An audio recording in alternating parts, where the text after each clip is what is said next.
It's a large. Hey, where did hang tight. I'm here. we lost 30. I'm here. Apparently he had enough. I'm here. Yeah. The shirt was too much. They sent him over. Can y'all hear me? Everybody good? Does he exist anymore? Oh. Hey, welcome back. All right, you guys with me? We are with you. All right, sorry, I don't know what happened there. It wouldn't update, so hang tight. Let me get everything set back up here. Terrible. I know, right? It was the shirt. Yeah, it was the shirt. It threw me all off. All right, everybody good? Everybody see me? Everybody good? Yes, sir. All right. Thanks everybody for being here. Here we go. Episode number 9. You believe it, man? Episode number 9, man. We're about to hit 10 here. Yes, we are. Yeah, this is pretty crazy, man. All right, so here we go. Today's episode, man, we're going to talk about a whole bunch of different things. Welcome, everybody, by the way. Absolutely. Thank everybody for being here. Good evening. Let's talk about our sponsors here today, man. I just got the vote from the boys going with the old chiseled ice today. Strawberry lemonade. Okay. The huge little peach mango. I found some. 3 different flavors today. Cheers, boys. Cheers. Appreciate Rowdy. A lot of turmoil to get this, by the way. All worth it, man. All worth it. So, want to thank Rowdy Energy for sponsoring us here. Also, Coastland Apparel. I got the shirt on. The boys got the hats on up there today. Awesome. We appreciate those guys for sponsoring us. Use that the Bird TV promo code right there at coastlandapparel.com. AJ is getting the plug in, man. That is well-placed advertisement right there. That hat was faded for AJ.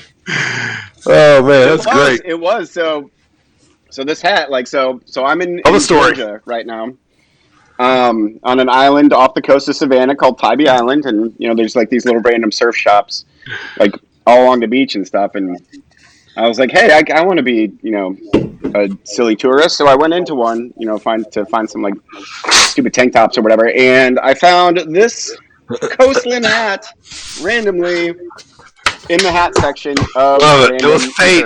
It was fate. You just fluttered on in there because you smelled that Coastland vibe and it brought you to the hat. Look at that, man. That's crazy. That's awesome. I know, right?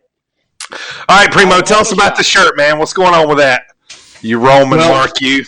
Well, I mean, I am the champ, number one, so I thought it was fitting, but also get here. I am currently a mark for Roman in his in all of his heelness. It was right around the night that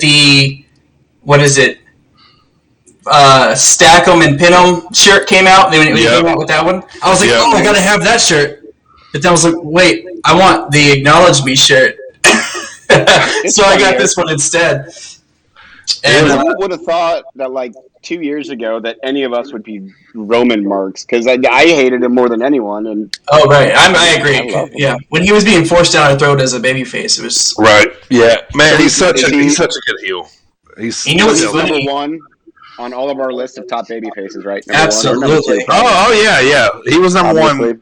Always for me. It wouldn't have been anybody else. How do you come back from cancer and still end up being hated? Right. That is a special kind of bad writing. That's called wrestling right there.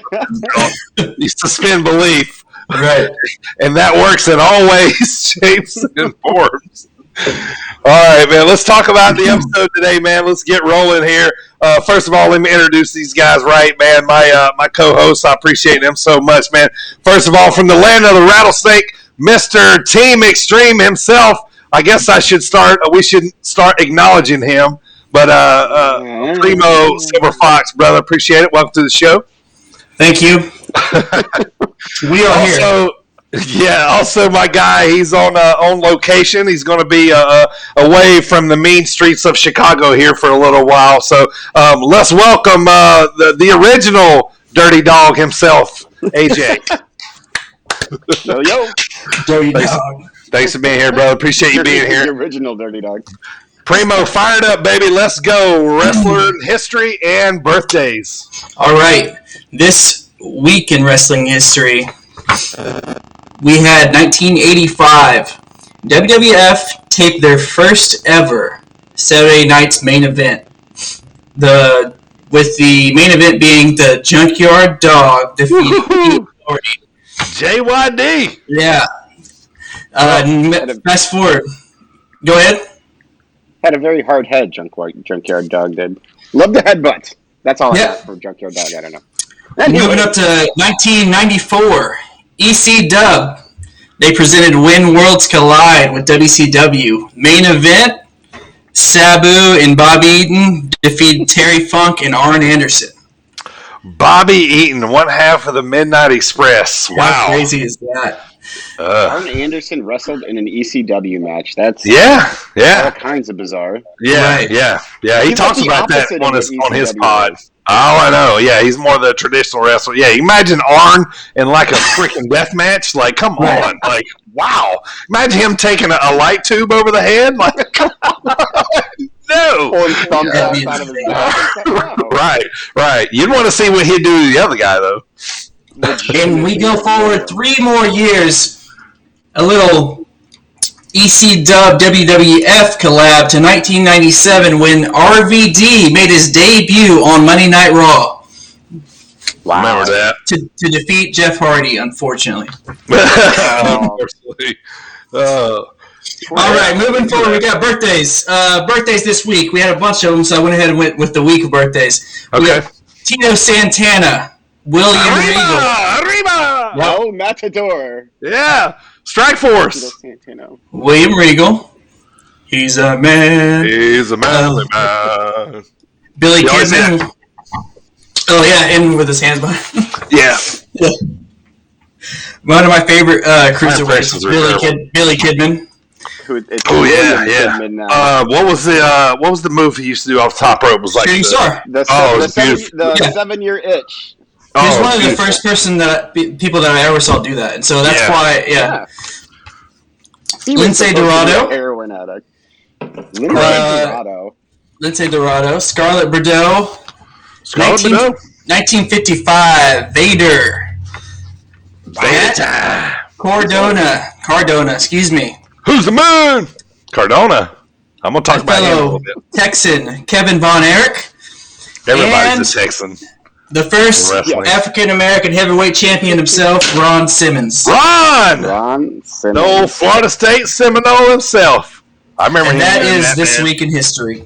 Oh, nice. Very good. Want to remind everybody, Sit Down Marks is now available on Apple Podcasts, iHeartRadio, and Spotify. All the replays of all the shows are going to be available today. We're coming to even more platforms in the works, man. We're getting those out there, so go check that out, man. Download those, subscribe, man. We really appreciate it, man. We broke the top 100 last week, man. So we're pretty fired up, man. I can't believe it, man. It's awesome, man. We want to thank everybody.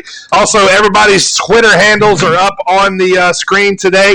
Have those up there. Go follow all of us, and especially that one in the middle there. Sit Down Marks for everything going on here. That's the important one. With the show, that's the important one, absolutely. So once again, welcome everybody. I'm your heel host, Dirty Bird. Thank everybody for being here today. Like I said, we got a lot of recap talk. We got some new things to talk about. There's some rumors going on.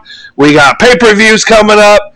All right, AJ, let's roll, baby. Last week in wrestling, AEW, last Wednesday was the Blood and Guts blow-off.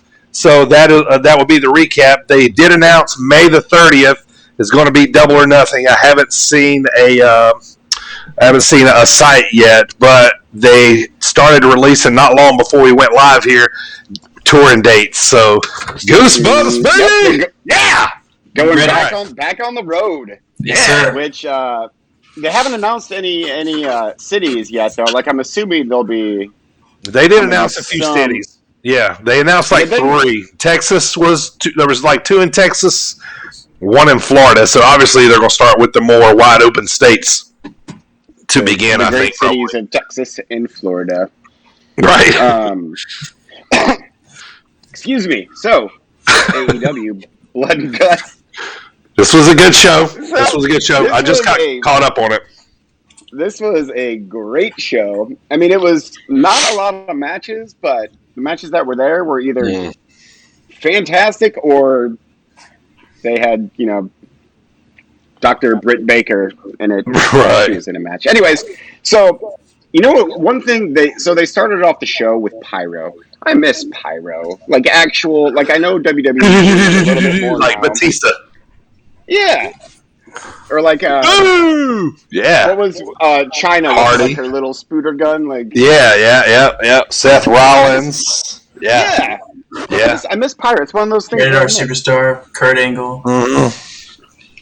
Roman Reigns. Yeah, it's kind of like part of wrestling, not just big events. Like when you went to Raw, you got pounded with when the show came on, or you lost your mind when they would hit it and Kane came out and you didn't know he was coming out.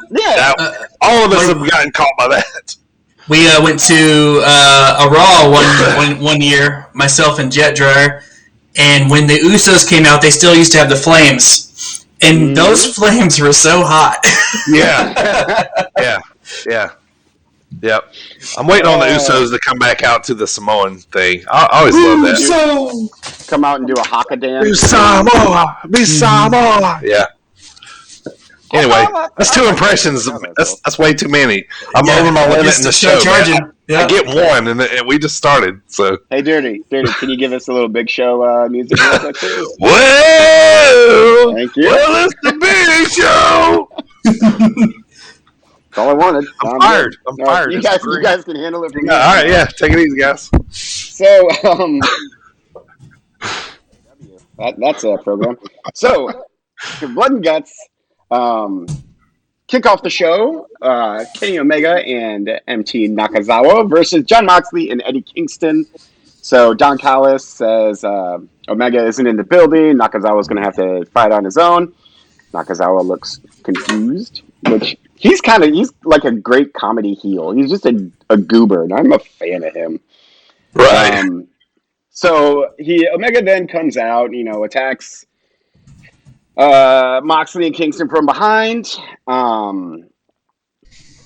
one point, Moxley hits a pile driver. That's another thing that I miss in AEW or in WWE. Pile drivers. Yeah. There's only one person that can do it, and it's The Undertaker, and it's not even a real pile driver. Right. It's one of those banned moves. It's so simple and old school, but it's not around anymore, and I miss it. Yeah. It's like the sleeper. It's the throwback to the old days. Unless Brutus the Barber Beefcake was doing it, in which case, go away, Brutus the Barber Beefcake. Right. Terrible. They had to go to sleep somehow so he could cut their hair. What a terrible gimmick. Why would anyone get into a match with Brutus the Barber Beefcake? Because you know that he's probably going to cut your hair at the end. I mean, that's not a problem for 2 out of the 3 of us. You know what I mean? Because Brother Brudai. Brother Brudai. He had so many gimmicks. Anyways, I'm getting off track. He did. Moxley, Kingston, Omega, Nakazawa. So, Moxley and Kingston, I mean, it was a great match. Obviously, anything with Moxley and Omega in it is going to be fantastic, and I really look forward to those 2 having their singles match. Moxley and Kingston get the win when they hit the half and half, which looked really great. Yep. Afterwards, the Young Bucks came out, and then the Good Brothers come out, and there's a schmoz, which there's a lot of schmozes in AEW. There is a lot of schmozes, completely too. Interference galore, yeah. Yes, run-ins and disqualifications, and yet it's still the best product out there. So Matt Jackson Tony Schiavone, I believe, calls him a tablecloth. He has this horrible Hawaiian getup on. Oh yeah. And he's channeling, or Nick, or sorry, I mean to interrupt you, but Nick, to me, he's channeling early '90s Shawn Michaels in a way. He already kind of resembles him, but he's putting the earrings on. He's getting the cockiness. He's wearing the beret hats, and Kango hats. I look forward to the fluffy mullet. I hope he brings that back. Early sexy boy. He just perms up the Johnny Drip Drip. Yeah, Johnny Drip Drip. The amazing fluff mullet. Oh, he's got drip in his hair now. It says drip. Oh man, they're just. Oh boy. Oh, I love anyway, it. we'll talk about it. Yes, we will. So anyways, like they get Moxley, like they have him held, and Matt Jackson takes off his shoe and starts like slapping Moxley with it, and that was like the best thing. And like, no super kicks, no, just take off my shoe and give you the old fish tails with it. Yeah, it was wonderful. It was fantastic. And he hits you with the white glove a few times. Yes, I love the Young Bucks. So moving on, up next is QT Marshall versus Cody Rhodes. QT Marshall and Cody Rhodes. This is a great match. Like, I was not expecting a lot from QT Marshall, but he's kind of fantastic.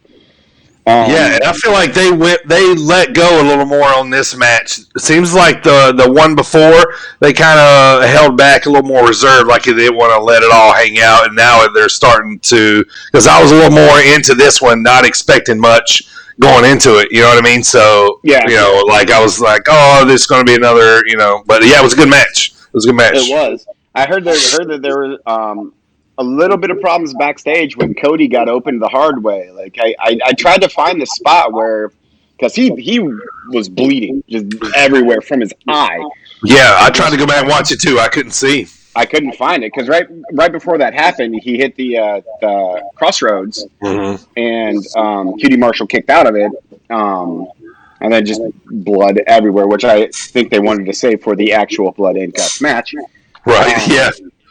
But it ended up Cody gets the win with the figure 4. I like it when wrestlers use submissions that they don't normally use to get win. I mean, Cody uses the figure 4, but like normally he wins with the crossroads, which I like that Marshall kicked out of it. Afterwards, Anthony Ogogo. So I cannot take him seriously. Like his he punches in the meat basket. That's right. He came out and he was like, bleh. And that was I mean, he took out your boy Billy Gunn last week with it, so it must be legit. Is all I'm saying. That kid's got a right on him.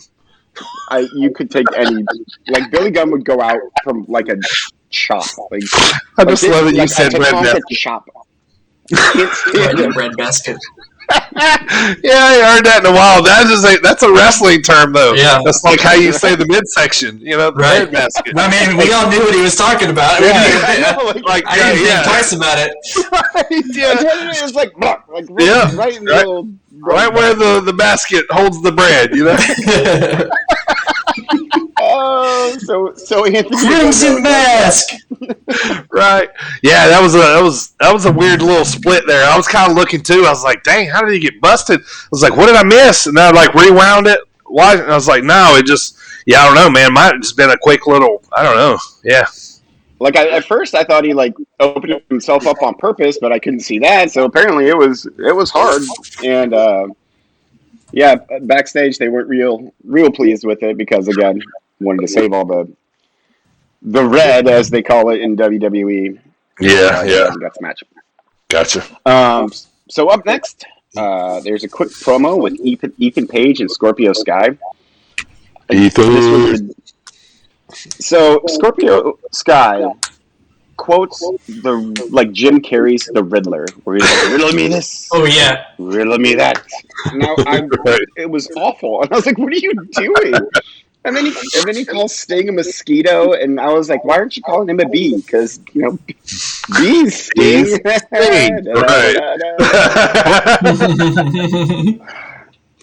That was awful. Yeah, but I giggled too much. I wrote that down. Yeah, let Ethan talk. Yeah, just let Ethan talk. And then, so this is the bump of the night.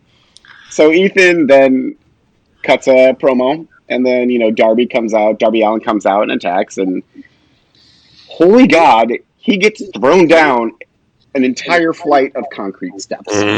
They just huck him down there, and it looked horrendous. Yeah, especially when we eventually talk about the bump at the end of the night. But this was awful. I thought he legitimately broke 14 limbs. It was terrible. I'm saying "ow" the whole time he's falling down. Nope. Yeah. That's real bumps right there. Yeah, real bumps. Oh, God, man, that brutal. Yeah, that momentum. So after that, we have the aforementioned Dr. Britt Baker against Enhancement Jobber. Mm-hmm. I think her name was like Julie Hart or something like that. I don't know. I didn't even write it down. Quick squash match. Yep. Didn't really need to be on the card, in my opinion. I guess, it gives something to do for, Dr. Britt Baker. But it was basically a pee break match. And then the pee break continues with a video package with Taz narrating about Christian Cage's matches. Taz sounds like Joe Pesci in Home Alone. It sounds so stupid. I never thought about that. Yeah, you're right though. I don't know if he's going for that kind of cadence and tone, but that's how it comes off. Right. Like I kept thinking that he was going to yell at Kevin or something. Anyways, he's like, you got Christian here. He's a great guy. He's he measures 6 foot this. He's an all-time Hall of Fame wrestler. Yeah. And then like he's putting him over, and then he's like, but my guys. yeah. But then there's my guys, the Wet Bandits. Way better. I don't know why I harp on Taz so much. Taz is great. I love Taz as a wrestler. I'm not a fan of what this is. No. Yeah, I was a huge Taz fan. I still got a Taz shirt. I bought it at an ECW show, man. Like probably 99, 2000.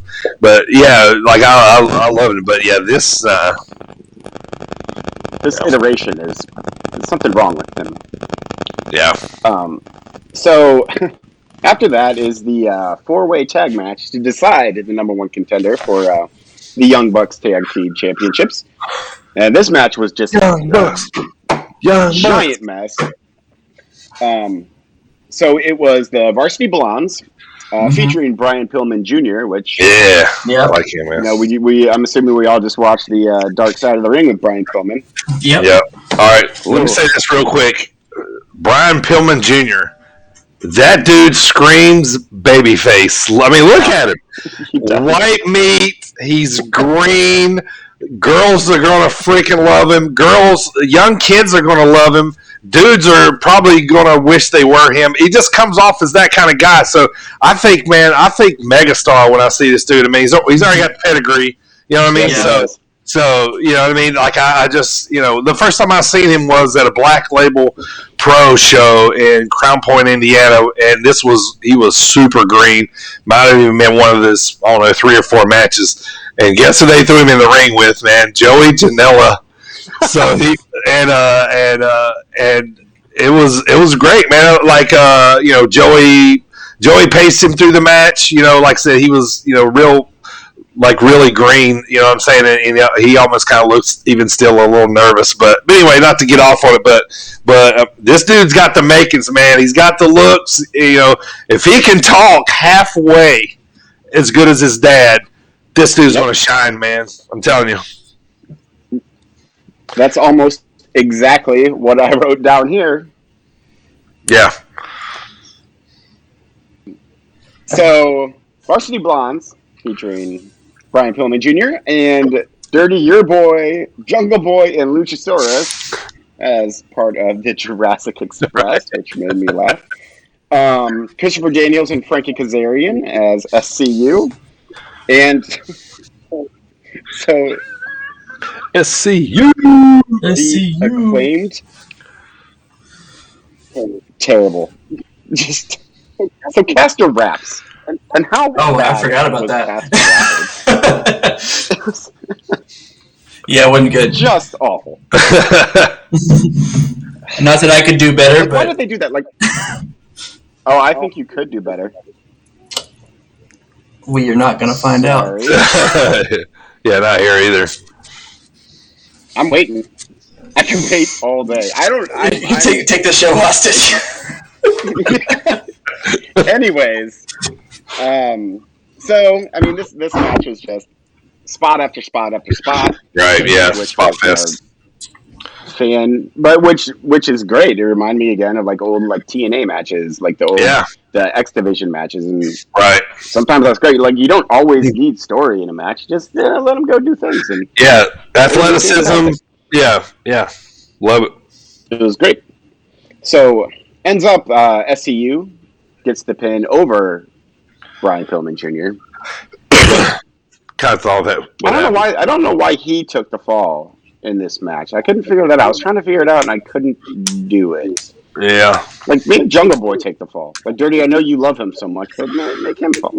Well, I mean, it's not that I love Jungle Boy. I kind of think the same about him as I do Brian. You know, they both look the part. You know, I think I would, if I had to tip right now, I'd probably go towards Pillman Jr., you know what I mean? But just because of size, you know, he's going to be able to match up a little bit bigger with the bigger guys.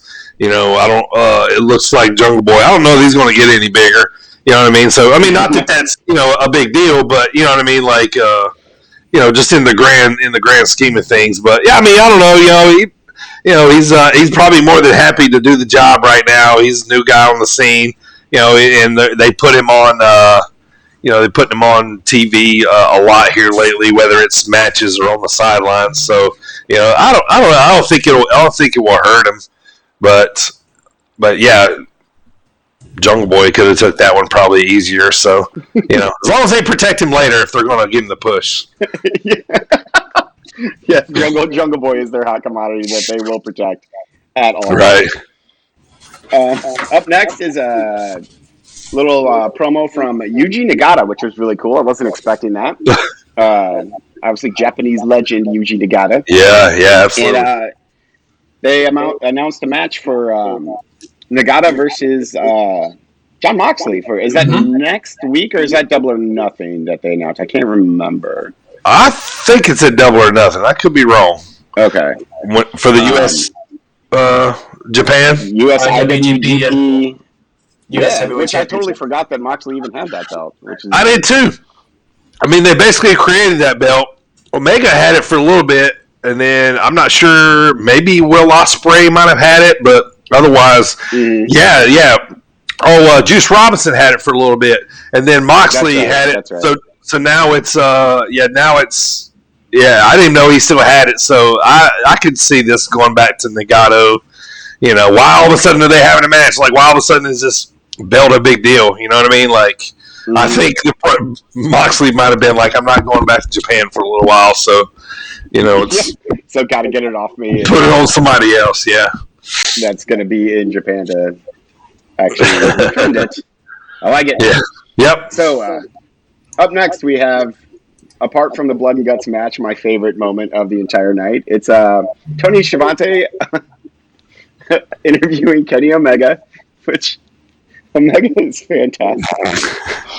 So, first of all, he says he doesn't want to be there. He makes fun of the crowd, runs him down, all great Kenny Omega stuff. And then Orange Cassidy comes out and they announce a match, Pac versus Orange Cassidy next week, which I can't wait for that match. That's going to be fantastic.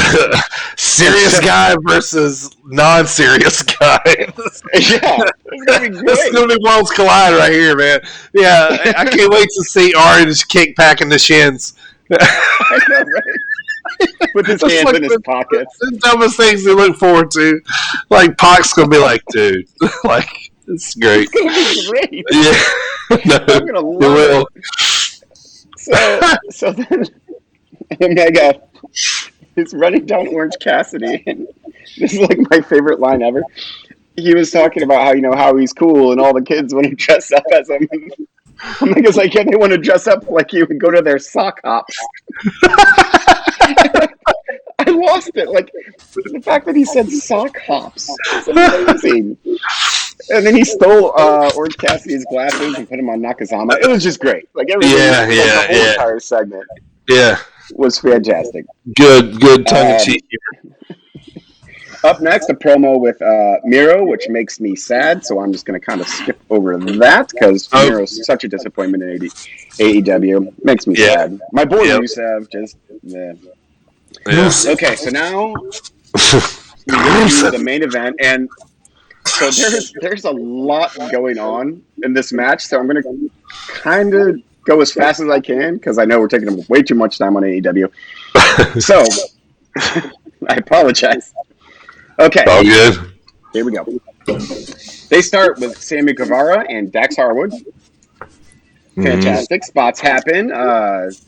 Harwood at one point goes for a pin, like a goober. It's like, okay. Up next is Shawn Spears for the Pinnacle, and then after that, Ortiz comes in and he looks like a hobo that did his makeup in a dumpster. There's an awesome Spanish fly that Guevara hits on Shawn Spears. How cool was that? Off two ropes and then the Spanish. Amazing spot. I love that move, by the way. It's like one of my favorites. I know, and no one does it in WWE does anyone do it? Outside of NXT, does anyone do Spanish fly anymore? Rollins used to do it. I was going to say Rollins. Rollins used to do it a little bit. My favorite person to watch do it right now is Phoenix. When he does it when he's got the guy in the buckle and he walks him down the ropes just a little, and they do it off the side. Yeah, he's probably my favorite to do it right in wrestling. I do think that rope transition to Spanish Fly was super cool, though. Yeah, I did too. It was no matter how much else happened in this match, which there was a lot. That was my favorite spot of the match. That right there. It's kind of near the beginning, popping crowd, which the crowd sounded great, by the way. I get that there's only 1,000 fans in attendance, but it was great having a live crowd. Anyway, so up next, Cash Wheeler comes in. And then at one point, Ortiz gets stuck in between the ring and the cage, which I found funny. How weird was that? Yeah, it was. When they talked about it for a second, they're like, "Where'd he go? Oh, he's in between the ring and the cage." And then that was it. Nothing. They just ignored it because I don't think he was supposed to get stuck in between the cage. They all kind of looked down there and the ring. They're like, "Oh, what's happening?" I didn't know that could do that. Right? Yeah. This is weird. There's just Ortiz kicking his little feet, desperately needing help to get out. So up next, where are we at? So Santana comes in, who has the same hobo makeup as Ortiz. And then Wardlow is next, which this is kind of a cool spot. Wardlow is standing in one ring, and all the members of the Inner Circle that are in the match are in the other ring. And they kind of converge into the ring as this big standoff. It was really cool. Up next is Jake Hager for the Inner Circle, and Hager and Wardlow have a stare down, which I'm on board with that match too. I would like to see that. Just two giants bashing each other. That'd be great. I used to love doing that. We the people that you. I never understood why Cesaro was in that though. We the people. Why was Cesaro ever involved in that? Yeah. Cesaro can do no wrong ever. That's right. Plug him anywhere. Plug and play anywhere, Cesaro. Yes. That's how good Cesaro is. Up next is... We got to do it, boys. Come on, Primo. The dumbest thing ever, and I love it. So then finally, MJF and Jericho get into the match. So now everyone bleeds. The the ring gets face off the wall. Pieces. At one point, Santana, I think it was, took a fork and shoved it in MJF's face, and kind of a gross spot. So finally, MJF and Jericho get up to the top of the ring, on top of the cage, and it looked the way they shot it at first looked really good. It looked really high up. So then MJF threatens to throw Jericho off unless Inner Circle surrenders, and then the match ends when Guevara surrenders for the Inner Circle. Pinnacle take the win, and then that bump happens. They throw Jericho off the top of the cage, and from far back, a wide view, it looked great. It looked, real and painful. But then, up close, no, that was clearly cardboard on top of an air bag. And especially after you see the Darby Allin bump earlier in the night, it didn't ruin the match because the match was fantastic, but it was kind of like a meh kind of ending to it. Yeah, and I think too sometimes they always feel like they got to go right down over the guy laying there with the camera. You know what I mean? Like, you know what I mean? A lot of times it's like almost kind of like, because then we can see all the stuff that they've set up. You know, like you know what I mean? I mean, yeah, we're suspending our belief. I know, but that would have been awesome if they would have just stayed from that back angle. You know what I mean? So, and plus, like Jim Ross was selling. When he was up there, Jim Ross was selling how it's concrete surrounding the ring, and it clearly was not. And it just seemed a bit silly, I guess. Seemed a bit fake. But apart from that, the match was unbelievable. It's probably my favorite match that I've watched so far from AEW for this show. Because I mean, it was you. Like read that WWE, like the executives at WWE didn't like it because it set the business back 30 years. But I think that was kind of right. Is that it was a throwback. It was War Games, which were always like the best matches when I was growing up as a kid because they were so awesome. Except for when Hogan was in them, then they were terrible. But I love this match. I loved it so much. Yeah, I thought it was good. A good way to. Going into this match, I was like, "Oh man, we can't have this blow off yet. This is kind of match you have at the end when it's time to blow it all off." But it set up so much more. Like they played it out very well. We got a lot more going with this. There's going to be backlash from the whole Jericho thing. So there's going to be a lot of back and forth coming. I think so. I got two things. About this. Number one, how many weeks do you think until Jericho returns? 2 at least. After to make it real. So I bet he comes back double or nothing. Or maybe after 4th of July. Yeah. So May 30th, 4th of July. Sure. Okay. Mm-hmm. I like it. Yeah. Second, did y'all notice that the first hour was taped? I did not notice. Was it really taped? It was complete. It was like the live fans in attendance weren't. No, they weren't. They never showed the live fans in attendance until the second hour. Oh, and it's been confirmed too. I listened to some other podcasts where the people that were there talked about it. Yeah. Oh wow, interesting.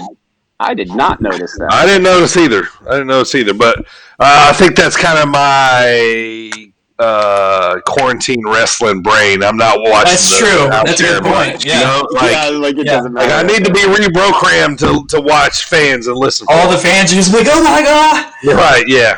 All right. Appreciate it, AJ. That is the AEW recap. So let me roll through Impact coming up. So a couple of notes here. First, I don't know if you guys knew this or not. I was watching Ring of Honor over the weekend. They have added Maria Kanellis to their broadcast booth. So she is on with Ian Riccaboni and Caprice Coleman. So that's their booth. Yeah, interesting. So AAW Independence, Matt Warner retained against Fred Yehai in AAW Live last week. We are going to try to go to the show in August. So we're about 3 shows away. So I'm looking forward to that. Nothing else I've seen really going on in the independent scene too much. There's a couple shows coming up here, but no major title changes or nothing. So, all right, let's talk about Impact, guys. They lead off. I don't know if I mentioned this before, but D'Lo and Matt Striker are now the 2 guys in the booth there. Go if you guys get a chance. if you're not watching it, so go look and see. Go look at Matt Striker's hair. Matt Striker's hair. Yeah, he's got longer hair, doesn't he? Yeah. Hang on, I'm watching a replay of myself do the deal.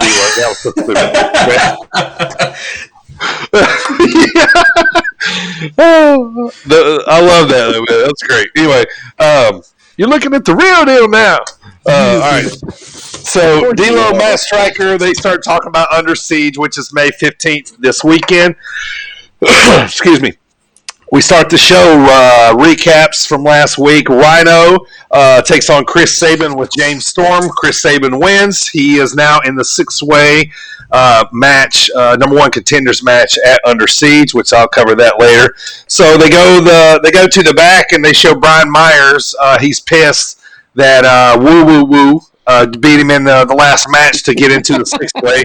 So he's throwing out stuff everywhere. Rosemary and Decay shows up with Black Taurus as well. And so they jump on Brian Myers to kind of start maybe a new feud with all those guys. Next up, they go backstage. Don Callis and Omega are in the back. Funny little segment here, which if you watch WWE, this kind of moves into Impact. Omega and Callis are in the back telling the Good Brothers that they are losing way too much and that it's ruining their image how much they're losing, and that if they don't get it together, they're going to have to start making a decision about things. And so the match tonight is Luke Gallows and, drop my pen like Primo. Luke Gallows and... oh shoot! I can't remember who he wrestles. Anyway, so it was. So Omega says he's going to go out and be like his coach. He's like, "Oh yeah, I'll never lose as the coach, or as with you as my coach." So kind of a little funny segment there. And Machine Gun said nothing through this whole thing because he's the one that's been taking all the which was the funny part of it because his facials. He didn't say nothing. He just kind of sat there and he was just like, he's like, you stay still, they won't look at you. Right? Yeah. So funny little segment there. All right, next up, Taylor Wilde comes back. This is her second match back. She wins over a wrestler named Susan. Tennille Dashwood gets in the ring. Emma Tennille and tries to raise her hand like they're going to be a tag team, and Taylor says no, rolls out of the ring and leaves. Next up, really good big Cass promo. Morrissey, whatever they're calling him, I can't remember. It's going to be hard for me not to call him Big Cass, but it's just a promo of him. A bunch of different shots of him all jacked up. He's talking about how he's coming back to take over, and this time he's pissed off and this kind of stuff. So he says he's not going to apologize for what he's about to do, and then he announces Willie match against Willie Mack at Under Siege, which is funny because every time they bring a new guy in, they feed him Willie Mack. He's like the gatekeeper or something. I don't know, man, but they're like, oh, okay, this is your first match, Willie. First match guy over here. We got somebody. Yeah, we got somebody for you. Yeah, he's the sponsor that brings everybody. Right, he's over in the corner eating a turkey sandwich like AJ. Yeah. So they're like, hey, Willie, we got one. He's like, oh, we got a new one. You know what I mean? Okay. So it's funny. So next up, we got another qualifying match for the number one contender, Rohit Raju. Some know him as Hakeem Zayn. He's wrestling Trey Miguel. I seen this coming a mile away because they've been doing this questioning Trey's passion about wrestling. So he's going to win. They put him into the 6-way match. Wouldn't surprise me if he ends up winning this thing. I don't think he's going to win it. I'll tell you later who I think is going to win it. But next up, right after the match, Jake Something comes out. Something. He comes out and beats up Rohit for attacking him last week. So they got furthered their little storyline. So okay, next up, Luke Gallows wrestles Juice Robinson. That's who it was. One half of the tag team titles. They both come out, so Gallows wins clean, easily, over Juice Robinson. He does like a little a sit-down spine buster is Gallows' finisher. Wins, and then Omega and the Good Brothers jump in the ring. The rest of Finn Juice and Eddie Edwards comes in. It's a big melee. Omega and the boys stand tall.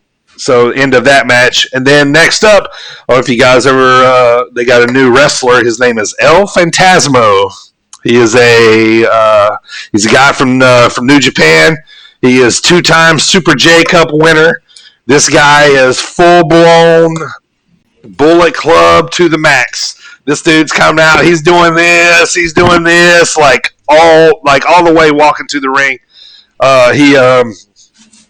He's got a little bit of an attitude. Like, I've seen him wrestle before, so it wasn't the first time I've seen him. So he's kind of mocking wrestlers throughout the match, and then the biggest mock of all was he pinned this jobber dude, VSK, like the Undertaker. Like, he folds his hands over and yeah. So that's how he pinned him. So I was kind of like, ooh, whoa, okay. So anyway, he's very flamboyant, kind of in-your-face guy. He's got Bullet Club all over him, all that kind of stuff. So anyway, so he wins the match with his finisher is a super kick. But the funny part about it is, at the end of the match, this is kind of one of his things. At the end of the match, referee raises your arm. Well, he lays down on the mat and makes the referee raise his leg. Silly, but funny. But funny. Like, go look it up. Go to YouTube sometime. El Phantasmo. There you go. So, anyway, funny. All right, last two matches. Rachel Ellering, daughter of Paul Ellering, the famous manager of the Road Warriors, wins her first match against Kiera Hogan. All right, main event tonight for the last qualifying spot in the 6-way tournament, or 6-way match. Moose versus James Storm. Primo, hit it. Moose. Gotcha. Moose. Right. For the final spot, Moose wins by a spear. He does the concerto to the knee of James Storm. Looks like he's going to put him out for a while. So James is taking a break, or he's leaving Impact. One of the two. I've seen James Storm leave Impact 50 times this very same way, so this could absolutely be happening. It's like his thing's all right, knee injury, I'm out. Yeah, he might, and he'll show up on NXT next week. So, show up on SmackDown with Bobby Roode. Right? Yeah, there we go. So that's the way the show ends. Moose qualifies for the 6-way tournament. Okay, so let's see if I remember all these guys. So it's Moose, Sami Callihan, Trey Miguel, Chris Sabin. What two am I missing? Chris Bay, and there's one more I'm missing. Anyway, it doesn't matter. I think Moose is winning this. Because I'm looking at who's going to be a formidable opponent with Omega, because winner of this becomes number one contender to Omega, who's the Impact champion. So I'm guessing Moose, unless they're going to feed somebody else to Omega before they move him up a little bit. So I don't know what the plans are. So, but anyway, that's how Impact went off. That's the update. So, all right, Primo, if you're ready to go, man, let's fire it up. SmackDown from last Friday. Last Friday. All right, we had SmackDown Throwback. If anybody noticed, they did have the fist. However, it was just CGI'd in. They did. Yeah. Wasn't actually there. Let down, but whatever. We'll move past it. They opened up SmackDown Throwback with a clip. They did a few of these throughout the night. The first one they showed was the first ever SmackDown main event, The Rock versus Triple H. The Rock show? Really, yeah, that's where Shawn Michaels super kicks him. Whole twist there. Moving on to the live show. Roman Reigns arrives with his new epic theme music. Comes out. He's wearing my shirt, and he's wearing my shirt when he comes out. He's wearing my shirt. He's wearing my shirt. He gets to the ring, and they start talking about how, I did what I said I was going to do. I said I was going to challenge who I wanted. I said I was going to get rid of Daniel Bryan. He's gone. And then gives Paul Heyman the mic. He's like, all right, in memory of Daniel Bryan, we're going to do a 10-bell salute. Except we want to do it ourselves. And Paul Heyman goes, ding! 10 times. So good. It was great. Like, you could even Roman started laughing. I wasn't going to listen to that. Like, by the 7th or 8th one, Roman cracked. Right. Yeah, he did. He did. Yeah. So, the moment we've been waiting for, Roman says, Daniel Bryan's absence brings another guy to replace him. And out comes Uso! Jimmy Uso returns, and he's coming out. At that moment, we kind of say, okay, he daps up his brother, daps up Roman, everything's kosher. From that point, it looks cool. Right. Cesaro, what's up? Oh no! I just said right. Oh yeah. Okay. So Cesaro interrupts, but is quickly attacked by Rollins from behind. And then, right as they're about to start brawling, it's the Matt Milton comes out. Let me holler at you, player. Comes out. Yep. It's funny because he's been doing this for like weeks now, and he actually came out this time. Right. Yeah. And he proclaims that. We said, with my given power tonight, if Cesaro beats Rollins, he gets a championship match, player. So against Reigns at WrestleMania Backlash. And so they go on to have their match. Cesaro and Rollins have their match in the ring. Meanwhile, the Uso brothers are outside watching the whole thing. And they're kind of like wolves circling the whole time. Yep. And at one point, they end up they interfere, and Rollins ends up hitting Jay. And so Jimmy's like, that's my brother, and super kicks Rollins. So then he gets rolled up, put in the ring, neutralizer. And then there you go, 1, 2, 3. Jimmy cost Rollins the match and helped Cesaro get to his match against Roman Reigns. So what he did was, inadvertently cost the Samoan family there.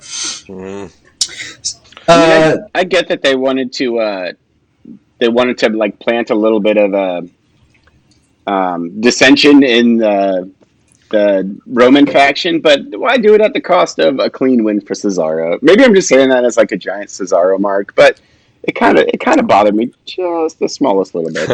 Also, on the flip side of that, I'm ready for Seth to get out of the mid card and get back up there. Like, I'd ready for him to be highlighted again. He's too great to be just doing these random matches. Like, I don't know. Maybe I'm just tired of the Messiah thing, but just like, get back in there. Yeah. Do you think he has to turn face in order to move up? If he eventually goes against Reigns, because we'll talk about this later, but spoiler, I don't see Cesaro taking the title off Reigns. So, anyway, moving on, because I'm the champ at picks right now, so. Oh, you are? We didn't know. I didn't. We can take a moment of silence for you guys to. Anyways, yeah. Moving on. They move another SmackDown memory from the past. The Stone Cold and Booker T shopping spree, which they also highlighted in the documentary, which I thought was cool. Yeah, the grocery store. And actually, I forgot that. Like, I watched it on the A&E documentary, but I had forgotten that it was on SmackDown and not Raw, because it was so long ago. Then we have. So at some point during the beginning hour, we had Rollins come in and say, "Hey, man, your boy cost me that match." Talking about Jimmy, and Reigns says, "I'll take care of it, and I'll take care of my family." let me handle it. So he gets summoned. Yeah, Jimmy gets summoned, and basically starts talking to Jimmy how he talks to Jay. And Jimmy straight up says he's not going to be spoken to any type of way, and he ain't nobody's minion. I had to write the word down, so I know a synonym for the word he actually said. Right, yeah. Minion. Roman's got his henchmen now. This is his henchmen now. Yeah, can do his dirty work. So he says he ain't nobody's henchman, and he's not going to be spoken to the type of way that Jay gets spoken to. So, and he just walks out basically. And Reigns looks at Jay immediately. He's like, "Go get him! What are you waiting on? This ain't going to work." Next up, we have Carmella defeating Ruby Riott. Okay. Next up, we have. Carry on. Another SmackDown moment. Edge and Hogan winning the tag titles, brother. Yeah. I always forget about them, like being tag champions. Being tag champions, yeah. Like it totally, like it just doesn't correlate with wrestling in memory in my brain for whatever reason. Yeah, I always forget that. I'm like, oh yeah. It was like 03, 02, 03. It's like after he changed back from Hollywood to regular Hulk Hogan, and right before Edge started getting his world title runs. So it was like in that little. Oh yeah. When Edge was doing all the giving it a rub. Yeah, when he was doing all the tag team things with like Rey Mysterio and everybody else, Edge was. Anyway, moving on. Backstage segment, Jimmy Uso's telling Jay, he's like, "Look, man, I don't know what what you had going on. I've been watching while I've been sitting at home. I'm here now. Let's focus on us. Let's go get these tag belts. Let's do what we do. Let's forget about all this." And basically try and talk some sense into Jey Uso. And they don't come to an agreement there. We go back into the ring for competition. Dominic Mysterio defeats Dolph Ziggler with a roll-up due to, I believe, there was a little bit of distraction there. Yeah. Moving on, we had... Oh, I forgot about this. They had the 10-man tag match made by Teddy Long. Yeah. They had to give him a spot. Yeah. They really did, yeah. So then King Corbin, Sami Zayn, Apollo Crews, Alpha Academy defeat Street Profits, KO, Big E, and Shinsuke. Like, crazy. And Shinsuke was just in a pay-per-view, and now he's just like back to forgotten status. Yeah, I basically forgot about eating it. the pin in a 10-man tag match. Makes me sad. I can see him being one of those guys just waiting his contract out and bouncing as quick as possible. So Roman, I hope he is after the way he's been treated. In the final segment of SmackDown, we got Roman coming out. He is in the ring and basically says, he wants to know where Jimmy stands as far as, is he with him? Is he with the family? Or, he tells him, I brought you back. You can be with us, or you can go sit your butt back at home, basically. Jimmy drops the mic. He starts walking up the ramp. In the meantime, Cesaro attacks Reigns and Jey Uso and is getting over on him. And Jimmy, you see the wheels start turning. He's starting to get a little conflicted because he's about to just he was about to walk out on him, but at the same time that's his brother and his cousin that's getting attacked right now. So he goes in and immediately saves his brother, and that was how we went off the air because Cesaro actually ended up hitting Jimmy too. So all the Samoan family there ended up on the mat with Cesaro standing tall. But what I think about that is, personally, I like heel Reigns, and I don't. Why would you put Jimmy and Jay against each other? So that would be silly. So just put Jimmy with him and have him dominate. Agreed. Roman can be the champ, and they can be the tag champs, and they can own everything. Right. Unless they have a plan where they're going to go through what they went with Jay with Jimmy, like where Roman's kind of convincing him to he has to break them. Right? Yeah. It's kind of like they could be doing that too, and then once they get him thinking the way that they think, then they're like this one big mesh unit, all on the same page. It could be a slow burn. It could be a slow burn. I always love slow burn in wrestling. You know what I mean? And it could be Jay the whole time, like, come on, man, just acknowledge him and it'll all be over. Yeah, but and they're going to win the tag belts. They're going to win the tag belts while Roman has the world title. They're all going to have belts. Yeah. If you don't acknowledge Primo, then he's going to break you. All right, I'm going to acknowledge Primo heading moving on to Raw. Monday Night Raw. So we opened the show with by the way, go home Raw. Yeah, go home Raw to WrestleMania Backlash. We open up with Asuka, Mandy, and Dana defeating Muscle Barbies. They called them the Muscle Barbies. Y'all heard that? The Buckle Barbies. The Muscle Barbies. The Muscle Barbies. I thought you said the Buckle Barbies. That didn't sound very good. No, it doesn't. So they defeat Nia and Shayna. Surprise! Man, I was surprised that Charlotte she was part of that loss. And the whole time, Alexa was up on stage doing her creepy thing, keeping her and Lily were keeping their eye on somebody. Annoying. Yeah, super annoying. I don't like it. No, let's just get on with it. I see Alexa right now. It means fast forward to me. I mean, I'd rather not fast forward Alexa. I'd rather just see her wrestle. But the whole thing she's doing right now is annoying. Right. But next up, we have a return. Gosh darn it! I just realized something. So Jinder Mahal returns. No. This is almost worse.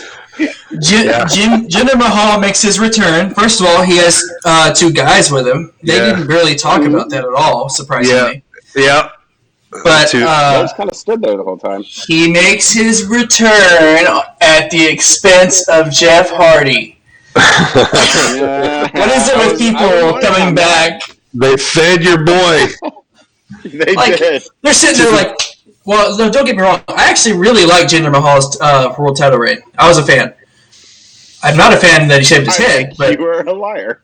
Maharaja. I like the Bollywood boys. I like, I mean, just say they were destroyed. Yeah, that was the one where he goes, when he put him on his neck, right? Yeah, he's like, oh man, I forgot about that. Oh, Randy does that, yeah. He's like, oops, whoops. So Jinder Mahal returns. He goes over clean against Jeff Hardy. Wah wah wah. Jeff Hardy's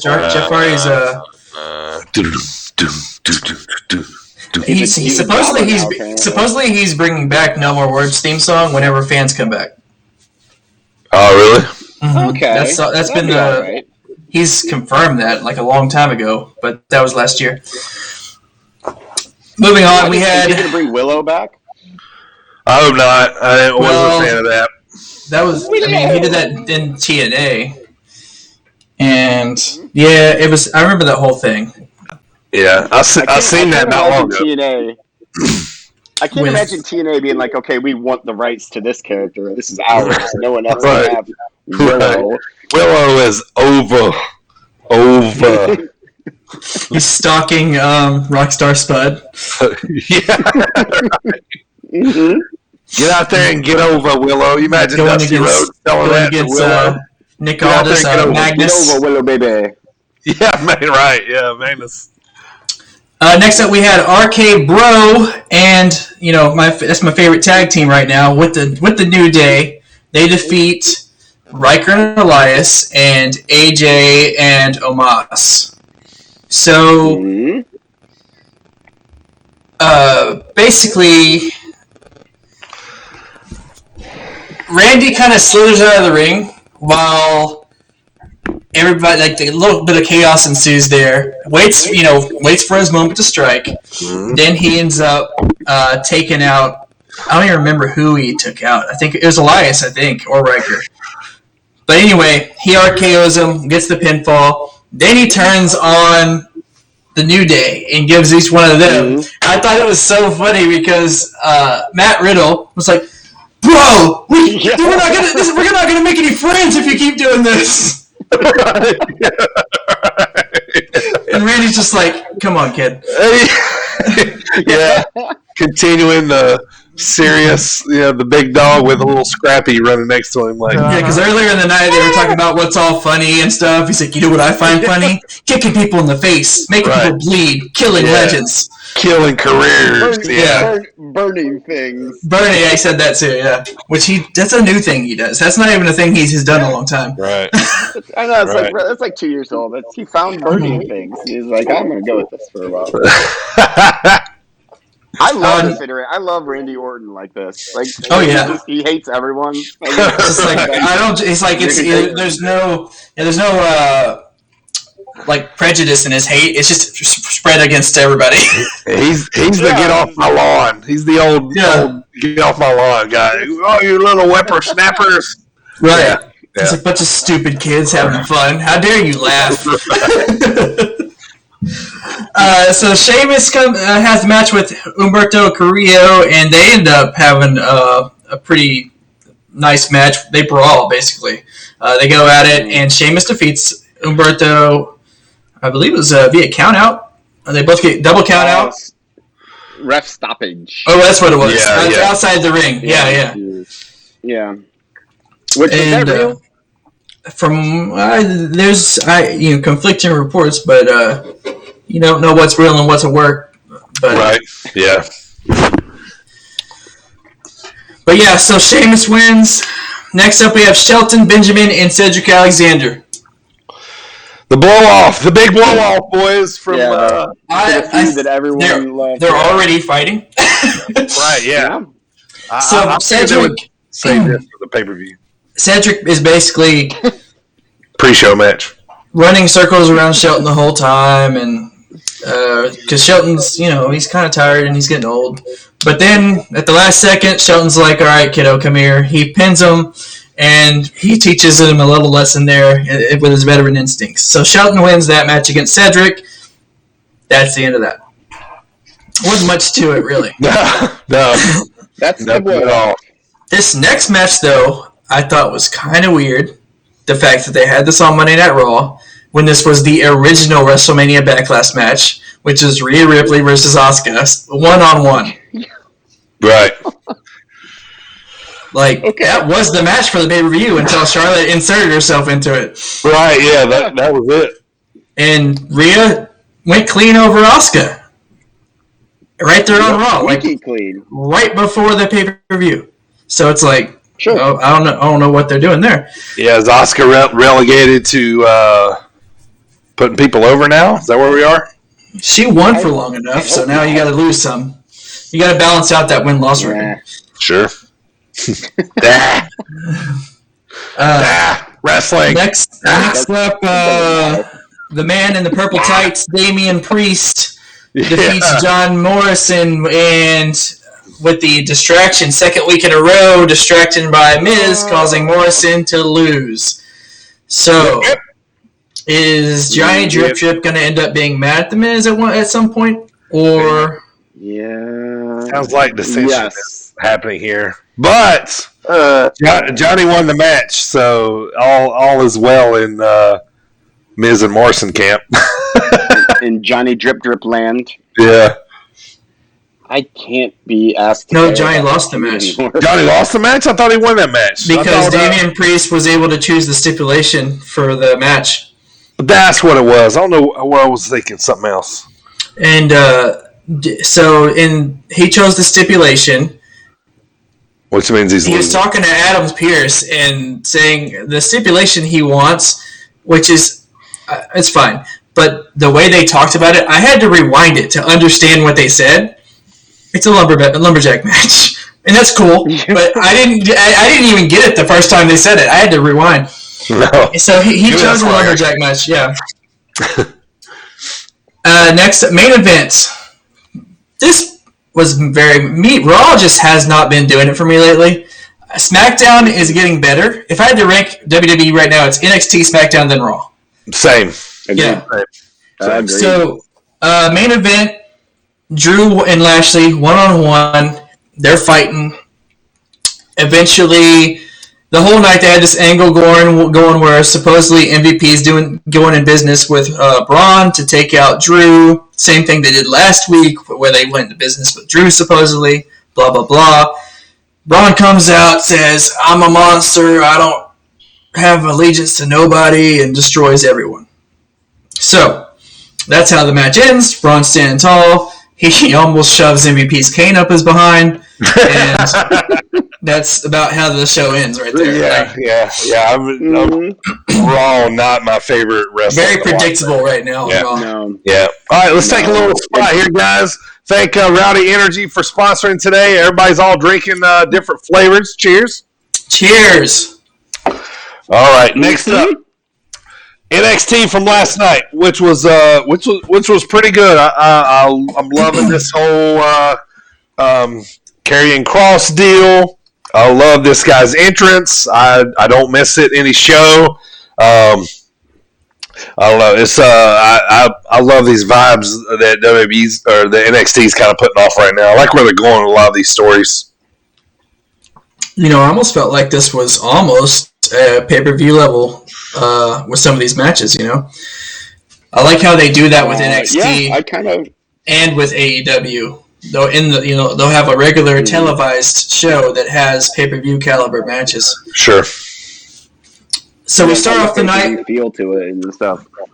Right. Yeah. We start off the night with Karrion Kross versus Austin Theory, and it's more of a Karrion Kross tossing Austin Theory around like a rag doll. And destroying him. He defeated him, and it was just, he's been brutal, and he just owned him. All right, quick question for you guys. This is just, do you guys like the gladiator tights on Kross? You talking about the skirt part? They might look like the old Spartan. No. Yeah, I don't either. The tunic. I do just because I love the God of War video game so much. I do. I like that, and I like all of that stuff. Yeah, I understand, it's representing an era of pugilistic encounters, but I can't help but look at it without thinking of like a loincloth or something. Like that's what I think of. A loincloth. Like it kind of takes away from Kross a little for me. Like you know what I mean? Like it takes a little bit of the edginess, a little bit of the toughness off. So, I don't know. But I don't know. What did he wear before? Just regular tights? Yeah, he did just wear regular tights. Just regular tights. Yeah, so I don't know. Randomly, statement. He defeats Austin Theory, and immediately after the match, whenever Johnny is helping Austin to the back, same thing that happened to Finn happened to Kross. He turns around. There's old Finn Balor hanging out. He says, "My boy, I don't wait in the back of any line. I want my rematch now." And Karrion Kross says, "I don't want to wait either. Let's do it." And then it ends up being announced later on the night. It's official. In 2 weeks, Karrion Kross rematch with Finn Balor. So that's exciting. Yes. Next up, my boy Finn. Yeah, and he's not going to take it off of Karrion, but it'll be a good match. Oh God, no, not even a little bit. But it will be a fantastic match. It will be, yeah. They'll make it look close. That would be. It would be such a mistake if they gave that title back to Finn Balor. As much as I love Finn Balor. Oh, yeah, man. I like him, too. Next up, we had the first title match of the night, which was Raquel Gonzalez and Mercedes Martinez. That was a brutal matchup. These two women, they really just... Raquel can be stiff, man. Yeah. They went to town on each other. They really, really beat each other up there. I feel like a lot of times Raquel, just being fresh, new, kind of green, it's almost like she don't realize how tall she is, because like I watch how she's dropping, everybody like up high when they got big spots, you know what I'm saying? So I'm kind of watching, and like it almost looks like she's releasing too soon or something. So, but anyway, Mercedes took some stiff bumps there for sure. Yeah, for sure. So Raquel Gonzalez ends up defeating Mercedes and retaining her NXT Women's Championship. Next up, we had Johnny Gargano and Austin Theory they end up appearing to lay out Bronson Reed as they're scurrying out of the room. Bronson Reed says he's going to kill him. Later on in the night, Bronson Reed ends up cutting a promo and says that next week he's going to have his match with Gargano for the North American Championship inside of a steel cage, because Johnny Gargano won't be able Gargano. So, steel cage match next week. This next part. Forward to any steel cage match with Johnny Gargano.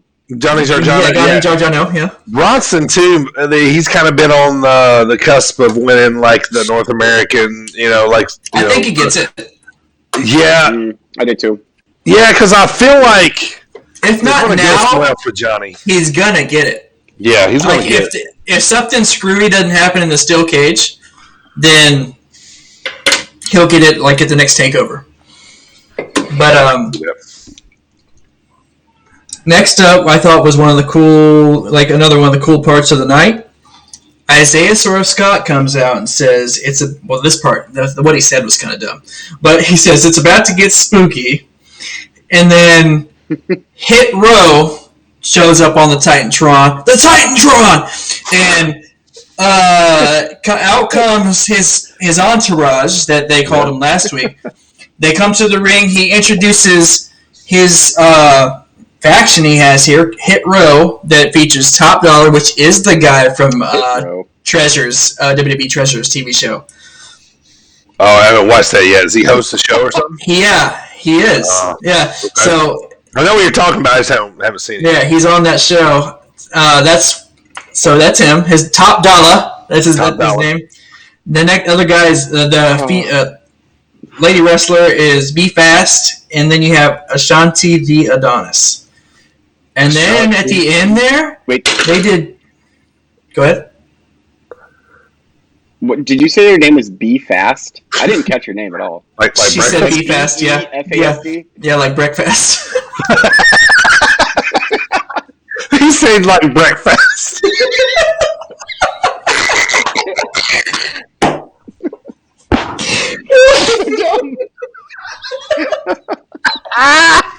Oh, God. Oh, that's great. Oh, man. That's when you know how to say the word, but you separate it in your head right before it comes out. I like breakfast.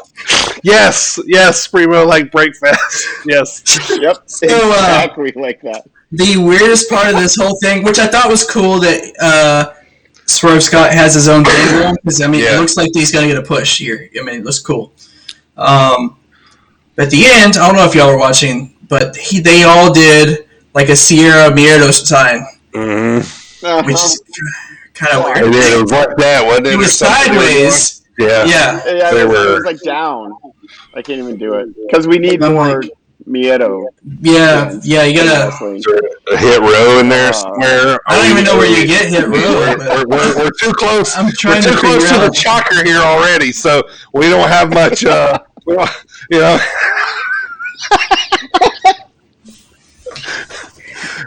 Moving on, boys. This is a family-friendly show. That's version 1. That's V1.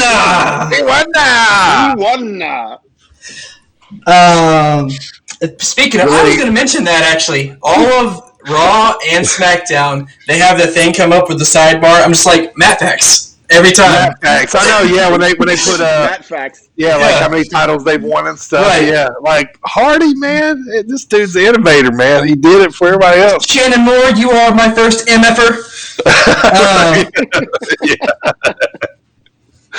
Oh man. So next up, we got another Cameron Grimes segment where Ted DiBiase upstages him. He upstages him in the real estate auction. Right, he's like, put the paddles down. I'll put the paddles. Who's in the back? Who's in the back? Good smells. 20 million. So, yeah, he's remember Cameron. For the $1 Million Man, everyone has a price. Right. Next up, Cool Kyle comes out, has a match with 4 impressions. I'm so fired. You're right, yeah. So fired. I'm glad somebody's keeping track. Yeah. Cool Kyle comes out and defeats Oney Lorcan. Pete Dunne immediately attacks Kyle, but out to the rescue, the return of Bobby Fish. Mm-hmm. Bobby Fish. He comes out for the save. Immediately after the save, he's like, all right, you good? Cool, because I got mail and stuff to take care of. I'll see you when I see you.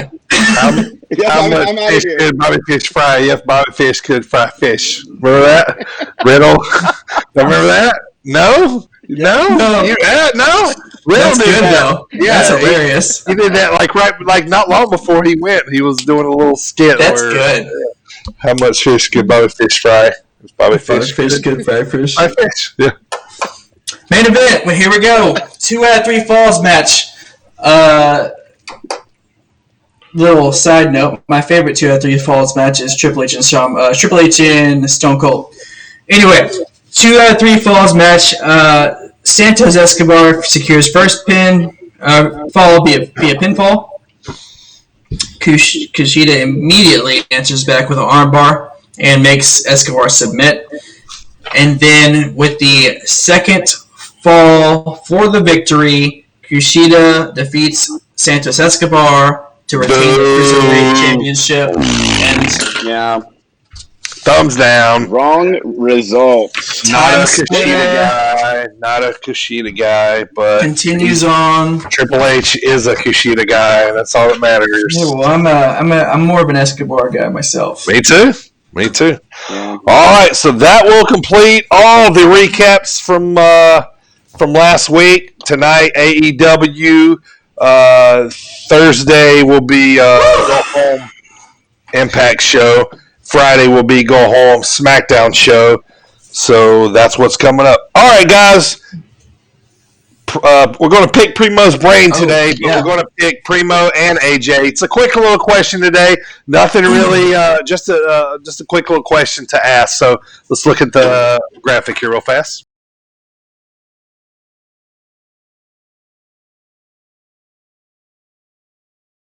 Today, have you ever been inside a wrestling ring before? Yes? No? Go ahead. Oh, sorry. Yes, I didn't realize we were live again. So to answer your question, so if we go back to the first pick Primo's brain that we ever had, you asked about my first live event.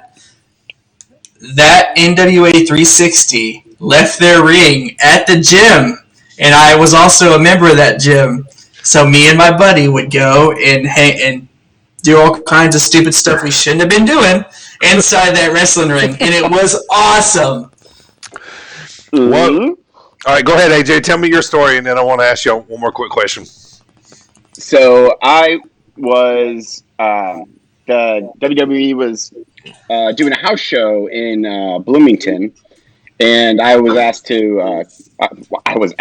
begged to cover it for other work, and I got to go down there, and I got to go into the ring, and I didn't get to do much because I didn't have time, but I ran the ropes and jumped up on the second turnbuckle. The ring is tiny, by the way. I was not expecting it to be 16 by 16, so small. Yeah, WWE is the biggest ring. Giant, but yeah, AEW is Ring is still a little smaller. Yeah, so that was my question. Did you guys hit the ropes? And when you felt it, it was kind of a realization of, wow, right? Yeah. You know what I mean? I remember I did that because we were playing around and we were kind of got our adrenaline going because we were having fun. And the next day, I was actually sore, and I had the marks on my back from and I wasn't even hitting them hard. Yeah. I had the distinct rope marks. Well, one because I'm short, so one was like at the top of like my shoulders, and the other was like in between my back. And it was like it hurt. It hurt a lot. Yeah, I mean, I've been in a ring a handful of times. The last time I was in a ring was probably in my late 20s, maybe early 30s. I hit the ropes a couple times. I was at an indie show before the guys tore down. I had a little bit to do what was going on there. So, but anyway, I hit the ropes and I flat backed, bumped, and never again. Nope. Nope. I shouldn't even. I don't know. It's you know, you get in there, you're like, oh. Man, you want to do everything that you've ever always seen. Yeah. We had this mat, this gym mat, with this cushiony. We would bring that out and I'd do like swantons on it and stuff. Yeah. But not on the actual mat itself. And actually, I had to do it one time to see how it felt. Getting up there on that, I would do it off of the second turnbuckle because the top turnbuckle was higher than it looks. It's up there. Yeah. So I wouldn't do it standing on the mat. I wouldn't do a flat back bump. I'm like, no.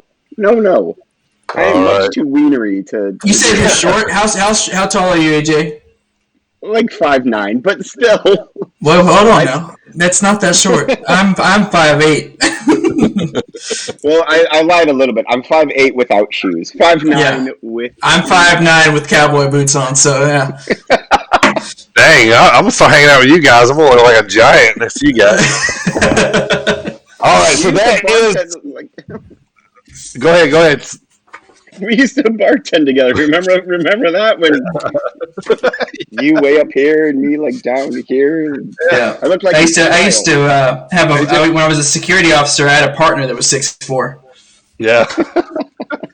All right, so that is Pick Primo's Brain. All right, next up, guys, our main discussion of the show. We're going to take a quick little 1 minute break here, and we're going to come back and talk about our top 5 baby faces. So hang tight.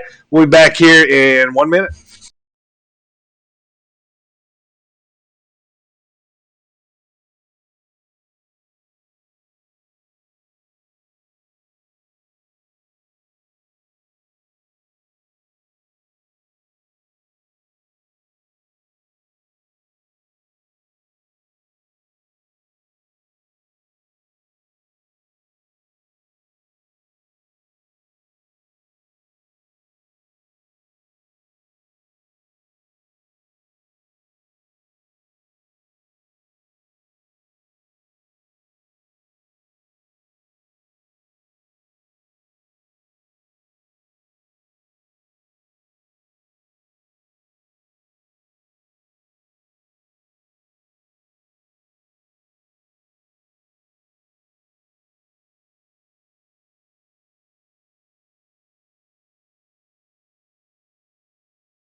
All right, we are back. Today's discussion. We talked about heels last week. We're going to flip the script this week and go 180 on you. We're going to talk about baby faces. All right, so why don't you, AJ, start us off. Number 5, your top baby face. Now, this is a guy, he, everybody loved him. Everybody was always behind him. Sold a lot of merch. Always went up against the big, nasty, heel. The baby face was always a good talker, always a good seller in the ring.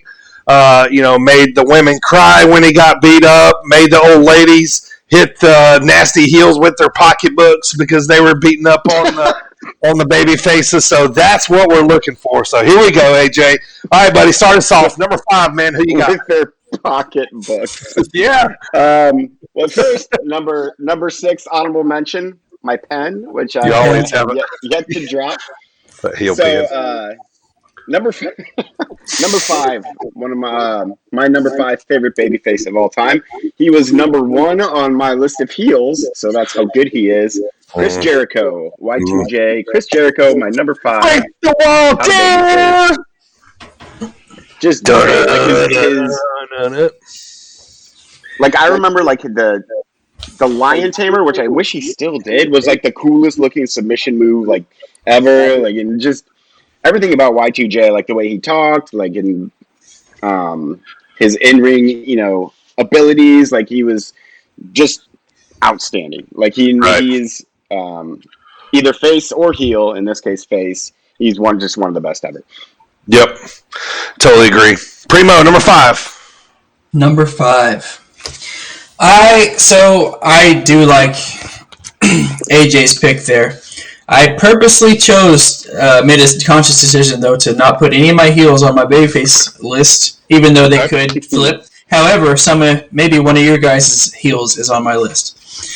Anyway, number 5. I don't know if you guys thought about him. He's always most.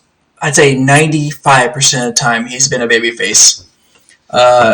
And he is the biggest little man himself. Y'all remember when they called him that? Rey Mysterio. I mean, come on. He's awesome. He is always a fan favorite. Yeah, he's been a face. I hardly can remember ever him being a heel. Except when he was unmasked in WCW. When he teamed up with, was it Chavo Guerrero or Billy Kidman? One of those where they were the Dirty Dogs. And they wasn't for the Filthy Animals, was he? Anyway, yeah, I think that's the only time when he was unmasked. But besides that, he's always been a face. Mm-hmm. So, and Rey Mysterio, he's one of the greatest of all time. And that's why he's my number 5. Okay. All right, so let me start off before I start with my number 5. I know we all come from different genres of wrestling, so this one's going to be a little weird. I normally don't say, an honorable mention, and I'm going to break out this honorable mention. You guys are going to kind of be like, oh, wow. But I think he just deserves to be said. He did not make my top 5, but number 6, not Bob Backlund, Shawn Michaels. Number 6. Okay. He is a great. He was a great face. I just don't think he could make my top 5. But too big of a face not to. But anyway, my number 5. You guys know what kind of wrestling I grew up on. My number 5. This guy, outside of a couple other guys on my list, I would say probably the third biggest baby face in probably WCW NWA history. Ricky Morton of the Rock and Roll Express. This dude could sell. He checks all the boxes of what I just talked about. Women loved him. Guys envied him. He sold like a maniac. He had a great feud with. Ended up being with all the big heels. After when he kind of went on his single run. So. For me, number 5, Ricky Morton. AJ, start us off with number 4s. So first, I want to say that when I was making this list, I thought for sure, Dirty, that you would put all of the Rock and Roll Express on your list, like every single one. So the fact that you stuck with just one, shows yeah. So I was going to ask you if you got that link I sent you. About him and his son, yeah. Oh yeah, son Kerry. Yeah, they have a school together, the Morton School of Wrestling, and and Kerry's he's kind of breaking out like in the zone. That was a really cool story. They were tag champs together, probably in Ricky's promotion. I don't know. Yeah, right. Cool. I love the belts though, that red and silver. Oh yeah. Okay. So number 4. Number 4. So there are two wrestlers on here from my childhood that just are the reason why I love wrestling so much. And number 4 is one of them, and it is Ricky Steamboat. Probably not a surprise that would be on my list at all. You know, he was like the good guy. Yeah. Like right when I started watching wrestling as a kid, it was Ricky Steamboat. You know, Ricky the Dragon Steamboat, and then he went to WCW, and nice. Yeah. And so then I didn't switch promotions, but I kind of started paying more attention to WCW when I was a kid because I knew that Ricky Steamboat was then there. Like, that's how much I liked him, is that I would switch back and forth depending on where he was. Yeah, Ricky checked all the boxes. He was tanned. He was Asian. The girls loved him. You know, he had the greatest hip toss in wrestling history. You know what I mean? You know, he had the family aspect going for him. He was never a heel that I can remember. You know, this guy's commitment to wrestling was this. When he was the Dragon in WWF, right before he walked to the ring, he carried this gas-like substance in his mouth for his whole ring walk, all the way till his music. He went around the ring, got up on the post to blow the fire. That's how dedicated this guy was to wrestling, man. Like, there's stories I've read. Yeah, there's stories I've read where, like, he had all kind of mouth problems because he was doing this every day, if not every other. You know what I'm saying? And he had to take all kind of antibiotics, and and then So I mean, he fit the whole bill. That's why Ricky Steamboat wrestled Ric Flair 5 billion times in this world, because the ultimate babyface versus the ultimate heel. Like, that's wrestling 101. He's on my list, so I mean it's legit. Primo, number 4, buddy. Good. Number 4. So you could go. I'm not talking about today's version. I'm not even necessarily talking about late 90s version. I'm more talking about from Venice Beach, Sting, blonde hair Sting. I mean, come on. I don't even need to say a whole lot about it. You say, oh! Yeah. Chest beating, the Stinger splash, like all of it. Like, it's Sting. Even whenever he did turn into the Crow, depressed Sting, he was still a face there too, technically. But that iteration where, in the late 80s and early 90s, it was awesome. Women loved him. I mean, everybody wanted to be him. I remember he used to be so jacked, like jacked. Yeah. Whenever he used to tag with Ultimate Warrior. I forgot about that. Yeah, like, I actually don't remember that because I'm not like you guys. But Dingo Warrior, he was Dingo Warrior then. Yeah. Dingo Warrior. But yeah, so Sting is my number 4, and that's old Sting, classic Sting. Another thing about Sting too, man, I want to say he had a freaking cool haircut. It was a cool color. He looked like a surfer. He had, he was big and jacked. He had bright color tights. Bright yellow, bright red, bright blue with the big scorpion. He would do the theme paint. He did the red, white, and blue for Great American Bash. Yes. Yeah, love it, man, love it. All right, my number 4. We talked about him lately. He's probably I probably say he's right there with Ricky Steamboat as the 2 biggest baby faces in NWA history. The American Dream, baby. Dustin Rhodes. The kings and queens, the neat cans, the pork and beans. Baby. Perfect. I mean, yeah. I love Dusty, man. He's a green elbow pad. The 4 Horsemen broke his leg. Like late 80s, Starrcade was the blow off of that in 85. You would have thought the president got shot where I was from. Dusty was royalty. All those daggum horsemen, they broke his leg, and it was a big deal. Dusty, he he was the booker a lot during that era, so he booked himself as the babyface, the second most recognizable athlete in the entire world, is what he used to say, next to Muhammad Ali. So, that's 5 impressions, by the way, that you've done. God, that's awful. What is going on today? Anyway, all right, what? What did you think about Polka Dot Dusty? Like back in WWF days. What did you think? Like his feud with what was it, Honky Tonk Man? Honky Tonk, yeah. Yeah. I thought it was a rib. That's my best guess. Just from everything that I've ever read, collected, heard, opinions, I thought it was a rib. I think it was he wanted to do this common man gimmick, so he's like, "Oh, what's more common than polka dots?" Nothing. Absolutely. Nothing. 6 impressions. God dang it! Yes. All right. So anyway, but yeah, so Dusty was, just ultimate baby face. Yeah. All right, top 3. AJ, who you got? Number 3. Look in my eyes. What do you see? Personality. CM Punk.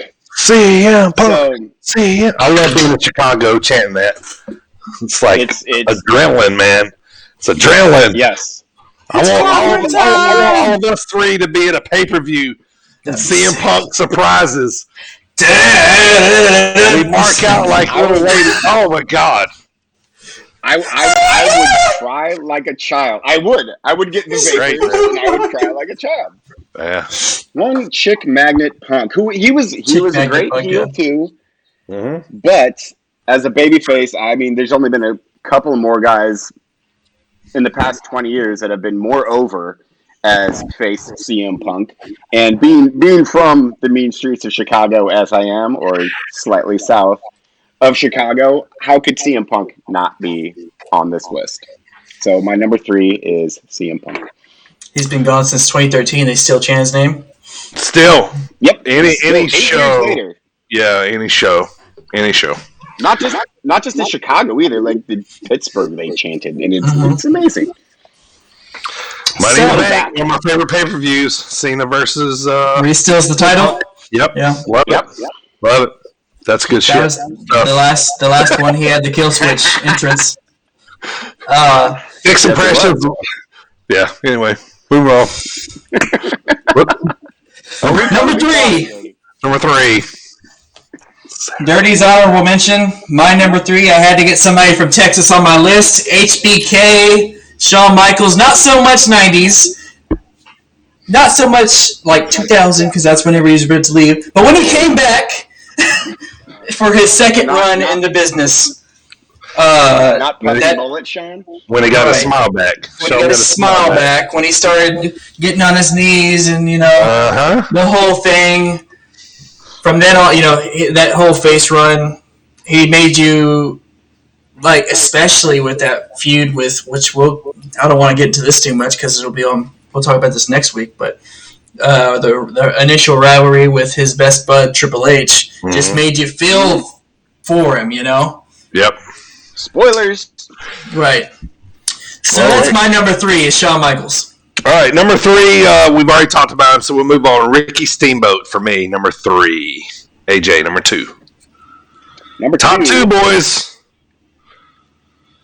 I was going to say, when you said nobody else has gotten over like CM Punk, that's exactly who I thought about. Yeah. This would be one of the 1 or 2 that have gotten over CM Punk. Daniel Bryan. So, as a wrestling fan, you tend to go through phases. Like sometimes where you ignore it a little bit just because the product's not very good. Dave Bautista's getting a huge push for reasons you can't figure out. Mm-hmm. And Daniel Bryan, the whole Yes movement, that kind of brought me back into wrestling. It was organic as organic gets. Yep. It was so organic, like they couldn't deny it. Like they changed the main event of, was it WrestleMania 30 in New Orleans that year? And that's still one of my favorite WrestleMania matches. when Daniel Bryan wins both titles and taps out Batista. And plus, just your classic underdog babyface. Like, you know, the entire company was against him. You know, he got all the fans on the side. He was, you know, everyone loved him. And in that pay-per-view, he had to beat Triple H first. Yeah. That was the first match of the night. Yeah. Worked on his shoulder. He comes out in the main event. His shoulder's all wrapped up. All taped and, My favorite move, the RKO Batista Bomb. Oh, yeah, that's right. That was that night, wasn't it? I love that. Yep. Wow. All right. So, yeah, Daniel Bryan, one of the greatest of all time. My number 2 was almost my number 1, but I put him at number 2. Number 2. What do you think, so, Primo? number 2 for Primo. Finally!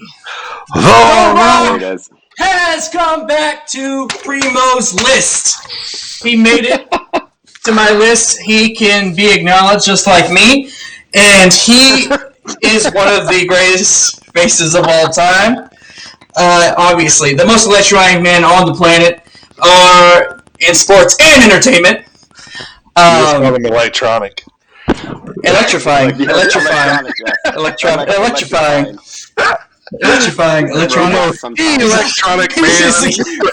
I am B-Rock. Finally. The most electrifying man. Come back to Primo's list. So, you smell everything. He make you laugh. He has the mic skills to be both heel and face. He's got all of the millions and millions behind of The Rock's fans. So, I mean, he's the people's champ. Come on. Yep. That's my number 2. All right. My number 2, boys. I mean, there's really only 2 when it comes to baby faces. Is for me. So, this guy, one of the biggest baby faces. Hang on, I'm trying to cue up his music here. It's not working too well. I was about to say, what was that? Yeah, never mind. Anyway, whatever. All right, so number 2 for me, the real American Hulk Hogan, baby. Boo. I know, but I mean, this guy, he was the biggest baby face in the 80s. He took the belt off the Sheik. He beat Andre. Like, you know, what else? What this guy to do? You know, he's number 2, man. The Silver Dome, brother. Hulk must pose. Yeah, Silver Dome, brother. Grandstanding and hot dogging. That's right. All right, let's start with our number 1s. AJ, go from 5 to 1. Here we go. So, number 5, Chris Jericho.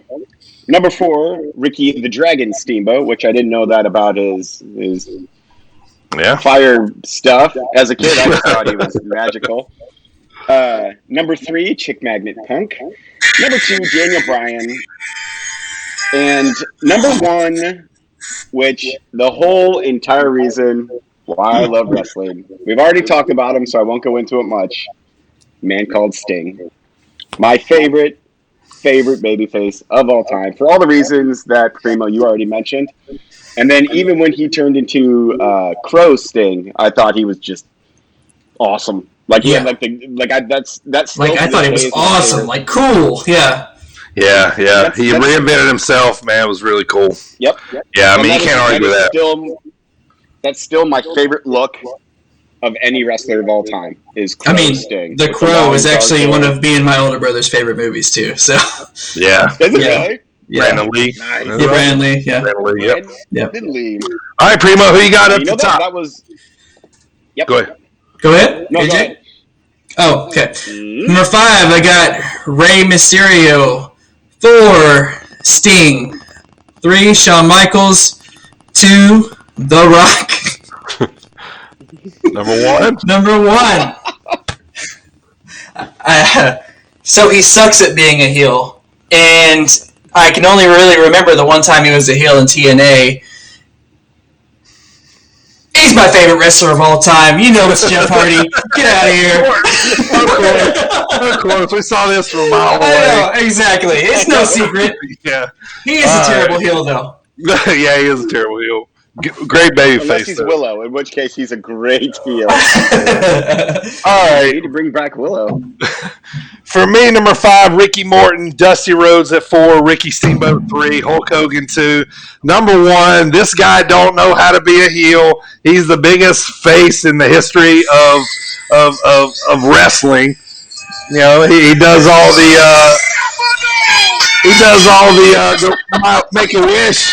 There's no bigger baby face in the history of wrestling than this guy right here, man. Whether you like it or not, man, John Cena. It's John Cena, man. You're absolutely right. He is, man. He is. This dude's done it all, man. This dude's done it all. So that is our top 5 baby faces. That was a fun discussion, man. It's always fun to see where everybody comes at different angles. I prefer the Doctor of Thugonomics. Yeah. And that's actually the truth. That was best scene, actually. That was the best scene. All right, let's blow through some questions here, kind of rumors and stuff going on. So I think Primo was the only one that has watched Booker T biography, man. How was it? I really enjoyed it. It was back to a good, story about, from how he was brought up to how he broke into the business. They told his story about how he went, did some time, and how basically his brother, Stevie Ray, which his real name is Lash, which is way cooler than Stevie Ray. Yeah, but anyway. Why wouldn't you use that as your name? Well, Lash LaRue was probably already in WCW when he got there. That's why. Y'all remember him? He had the big L's on his face. Lash LaRue. Stupid L mutton chop. He was like a New Orleans gumbo, like New Orleans, whatever you call those people, New Orleans Knights. And then they went through. Yeah. They went through the Harlem Heat era, which that's one of my top 5 tag teams, so I love that. Mm-hmm. All the way up to King Booker. Booker! Oh, hell! With Queen Charmel.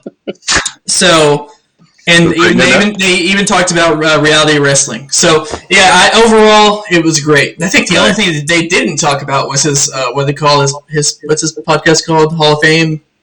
I don't remember. Anyway, he has a podcast. They didn't talk about that. Okay. Dark Side of the Ring was Brian Pillman, episode 1. I seen this. This is awesome. Episode 2 came on last night. I haven't got a chance to check it yet. But, yeah, I think it's already on my DVR, so it already came on. But next week's Nick Gage, I don't know if you guys know the story of Nick Gage, but watch this. Freaking this dude's nuts. It's like the deathmatch thing, right? Yeah. Yeah, deathmatch thing. He went through a lot of stuff. This is going to be a great story. Yeah. A lot of people are going to hate on it because it's going back to the deathmatch stuff. But this guy's got a good story. And when I say this dude is a folk legend in indie wrestling, that's probably putting it lightly. When this dude comes out, it's pandemonium. I love when he's on cards because his entrance, he comes out to For Whom the Bell Tolls by Metallica. And it's sick. Like everybody, like a mosh pit when he comes out. He comes out, he's pushing people. They're pushing him like fans. Like, I'm almost scared. Like, I want to get out of the way because I'm scared. I'm glad I'm not over there. And I might have to smack him back. You know what I mean? And then, you know what I mean? So, but yeah, I'm excited to see what's going to happen on that one. So the first, you can't just take the smack. You got to smack him back. Well, yeah, because that's what everybody does. Like, watch one of his GCW matches. When he comes out, it's like, like he loves it. Like he wants people to push him and stuff. So yeah, it's awesome. Can't wait to see it. But anyway, first Pillman episode was good. Kind of touched on some of the stuff we, kind of already knew, but the second episode's looking pretty awesome. Daniel Bryan, is he a free agent? Is it a work? Work. What are we doing here? I'm calling it a work. They already put him on the alumni page. They're still talking about him. Still talking about him, yeah. That's the main. And also, if he goes away, they don't talk about him. Here's why I think it's a work. Number one, obviously, still talking about him, like I just said. They immediately move him to the alumni page, which they do every time. Also, he made it a point before WrestleMania and stuff to constantly say, "This might be my last WrestleMania." And everybody was commenting on that, and then there was rumors going around that he was talking about other promotions. So it was like he wasn't being secretive about it at all to make you maybe think that he is leaving. Right, yeah. Nope. Yeah. Interesting. Yeah, I think so too. So also AEW come out. They're starting touring soon. We talked about that earlier. I think after the next pay-per-view, which I think is May 30th. But SummerSlam, I'm hearing, is talking about SummerSlam. WWE is talking about touring post-SummerSlam is what I'm hearing, but it sounds like AEW might be first. So Wrestle Spotlight, we just briefly talked about. We've all kind of talked about it, man. I'm still impressed with Darby. He's the workhorse champion right now on AEW with the TNT title. He's taking on all comers.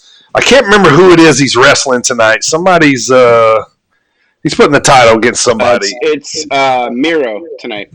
That's who it is. Yes, so it's going to be interesting. We might see a title switch tonight, boys. They're saying.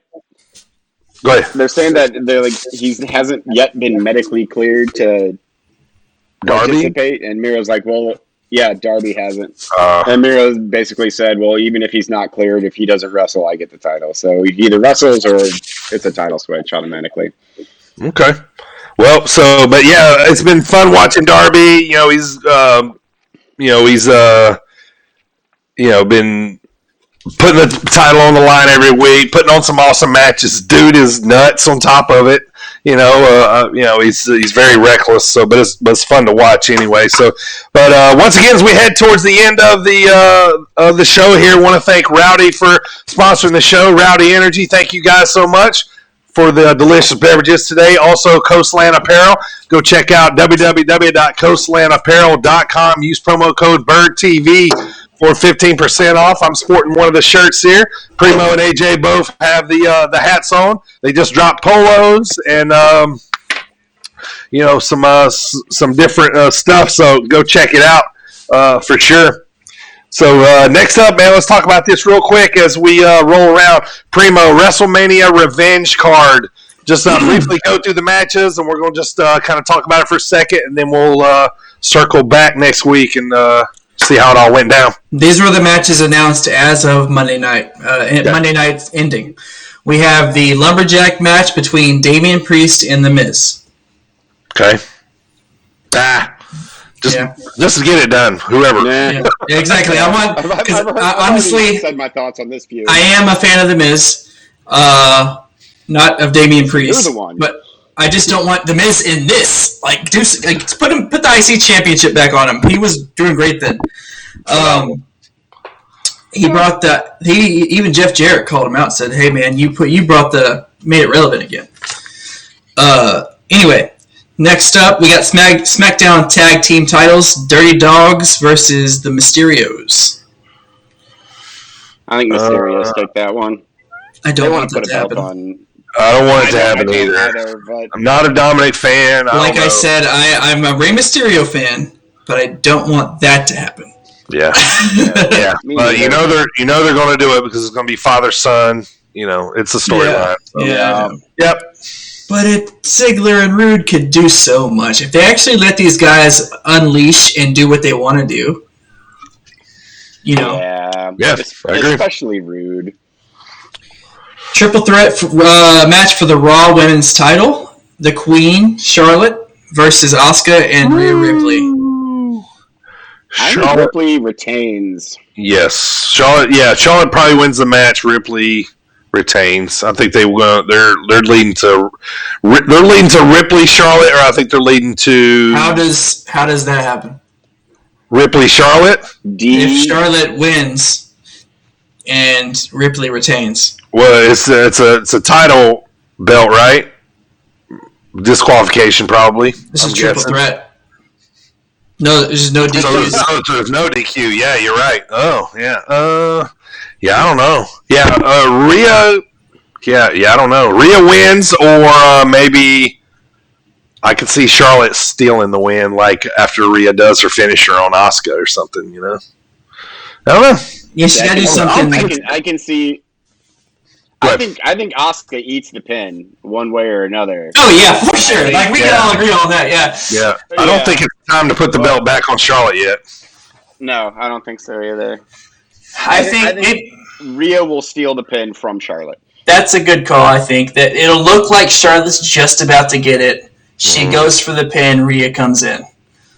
Yep. Because technically, Rhea is supposed to be a heel too.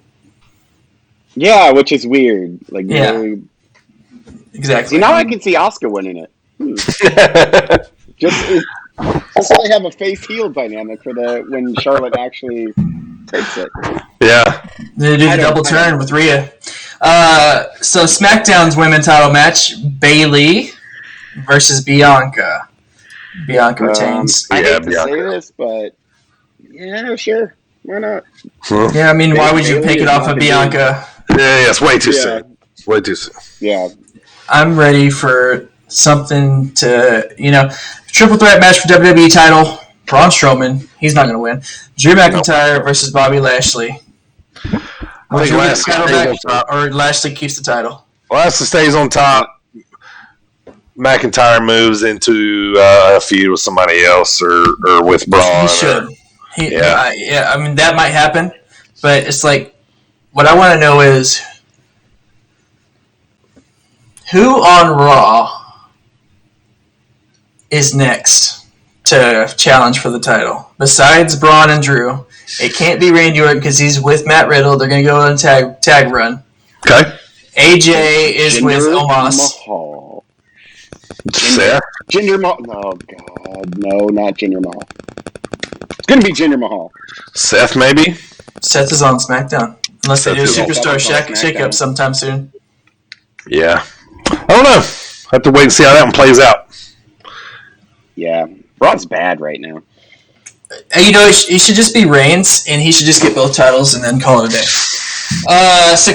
And next up, we got the WWE Universal title match, which is the main event. Cesaro trying his best to be relevant and face Roman Reigns, the champion. Which, I like Cesaro, don't get me wrong. But he said it again. Cesaro. Claudio Castagnoli. I like him, but I don't want the belt. Like I want the belt to come off of Lashley way sooner than I want it to come off Reigns. Yeah, I never thought I would say that, but yeah. Right. Reigns is probably losing at Mania 2025, probably. 2025. Yeah. against Cousin Rock. Right. Hopefully that's the main event next year. Hopefully that's the main event next year in Texas. The Rock comes back. He says, "All right, I want the title again," like he did against CM Punk. Yeah, it's mine. Give it to me. Yeah. Poor Cesaro. If it were any other.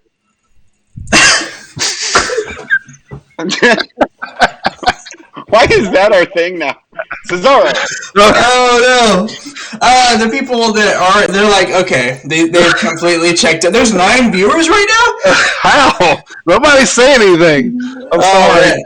Yeah, they're watching. We've gone delirious. So that's the WrestleMania Backlash card that we currently have, unless they come up with something on SmackDown for their go. Okay. And probably Cedric Shelton on the pre-show. Yeah, why not? And why is there not a Raw Tag Team Championship on the card? Yeah, true.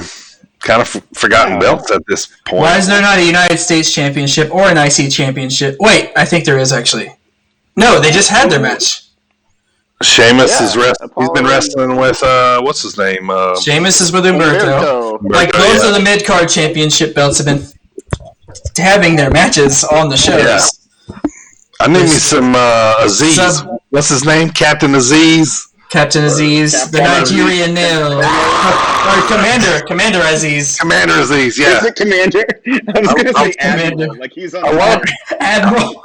I just love wrestling how a thumb that goes into somebody's neck like really fast can knock them out. Like it's gotta be taped up though. If the thumb's not taped up, it doesn't count. Yeah, it's gotta go around. And like if you ever look, Cedric Alexander, he's always had one of those too, and I always thought, why is he? One day he doesn't do it. What randomly, he's gonna be like, okay, I got the. Which I used to laugh at him because he used to do the.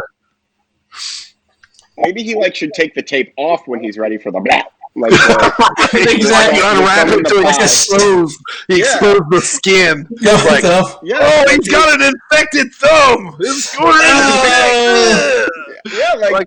he took the baby thumb. What was Wade Barrett's little forearm thing? Boom! Oh, yeah. I've got some bad news. I did that to Dirty. Yeah, you take it off as the forearm. The old thumb in the pie. That's what it's called now. All right, boys. Your favorite champ right now? Anybody changing? You guys are both Romans. I'm an Omega. Acknowledge me. You're changing? Oh God, no. Oh no, you gotta change. That's what I thought. Okay, yeah. Still Roman. Yeah. All right, guys. Real quick, let's wrap it up here. Thumbs up, thumbs down. Primo. Thumbs up. I like the Arcade Bro stuff still. And I also love the fact that Jimmy's back. I've been waiting on it. I'm excited. And I want to see where they go with it. They actually have my curiosity. I'm also liking what's going on with the fact that Tuesdays I'm excited to watch wrestling. Wednesdays I'm excited to watch wrestling. Fridays I'm excited to watch wrestling. I don't think I have the channel to watch on Thursdays, so but I catch that one on replays on other means. But but Monday that's my thumbs down. Monday, besides Arcade Bro, is just not doing it for me. Yeah. I was gonna say my whole thumbs down is Raw. Like it's just hard for me to watch it. Like I turn it on. You know, I don't watch any wrestling live. For one, I have family things tend to, so I watch it when I can focus on it. You know, when you know what I mean. But when I turn on Raw, it's like the one where I push play and then I put my finger on the fast forward trigger. You're like, who was okay? Nope. Yep. Nope. You know what I mean? Like, you know, so let's get to the third hour. Yeah, that's hard to watch. But for me, thumbs up is the fact that I'm happy to hear the touring starting. So that means getting back to normalcy, I guess, in wrestling. You know, like I said, wrestling to me is hearing the fans. What about you, AJ? So mine's easy and agrees with both of you. Thumbs down, Raw. It's again, except for RK Bro, which I never thought I'd hear myself say. Right, and another thing too, but he's grown. I want to say too, we don't before the show, we don't all say what we're going to say. So everything you hear here is organic. So all three of us collectively hate Raw without even talking about it. It's so bad. Yeah. And now Jinder Mahal is back, and but and let me say one more thing too, AJ. Adnan Vert, are you guys on with him or not? No. I'm trying. McAfee, yes. Adnan, no. Right, yeah. And I feel like Corey Graves is miserable right now on Raw. He hates his life. Yeah. For the first time, somebody called him the what was Corey's nickname as a wrestler? The Savior of Misbehavior. Yeah. Somebody called him that, and he was kind of like. I love nicknames like that, by the way. Savior of Misbehavior, the Ayatollah of Rock and Roll. Yeah. Shaman of Sexy. Right, yeah. Yep. So that's what we are thumbs up, thumbs down on. Oh, AJ, I'm sorry I interrupted you. There was one more thing you wanted to say. Thumbs up is SmackDown. Roman Reigns, Seth Rollins, Cesaro, that whole program. Yeah. Big dumb thumbs up. Roman as a heel is gold, man. I don't whatever it took for us to get here, I'm fine with it. I wish it would have did it sooner, but man, we're here. He's a great heel, man. I'll be honest, I was not a Roman fan. AJ, I can tell you, neither one of us were. We fussed about him at work for a long time. No, I always liked the Shield, but not Roman himself. Yeah. All right, guys, so that's the gist of the show for today. Let's talk about next week. I'm going to show you guys a video of the time that the Sandman from ECW poured beer down my throat. So we're going to watch the video of that. I'm going to tell you the story of it, which is funny and awkward at the same time. So so make sure you guys tune in for that. I'm going to show you that. That's going to be funny. Next week, we got an extra special guest. Michael is coming on. He's actually AJ's brother. I've talked a lot of wrestling with this guy. He knows his stuff. He's coming on next week to talk about post WrestleMania Backlash and post Impact Under Siege. And he's also going to talk with us about his top 3 favorite feuds. That is the Dropkick discussion of the week. So looking forward to having Michael on the show next week, man. That was going to be fun. Thanks, everybody, for being here, man. That'll do it for the show. Also want to remind everybody, Primo, where can you get our podcast at? Currently, you'll catch these replays. I'll upload this episode in the next 20 minutes on Apple Podcasts, Spotify, and iHeartRadio. More platforms coming soon, but that's where you can catch audio replays. Absolutely, guys. Go download those, subscribe. We appreciate it so much. Boys, this was a fun show, man. Thank y'all. Appreciate you being on the show with me. Absolutely. Really good show here. Thank you to everybody in the chat. Thank you. Yeah. Thank all one of you. We started out good.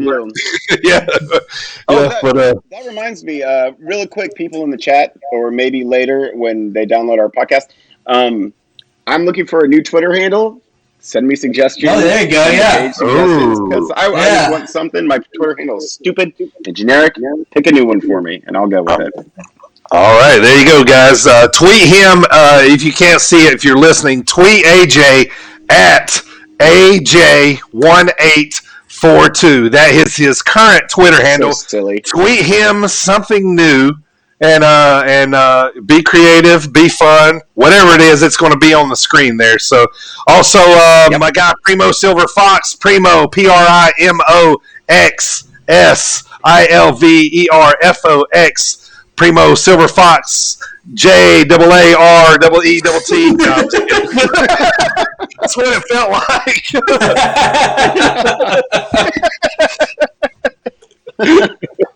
Oh, man. 5 days working hard. And of course, we can't forget. Make sure you guys follow the show on Twitter as well, at SitDownMarks.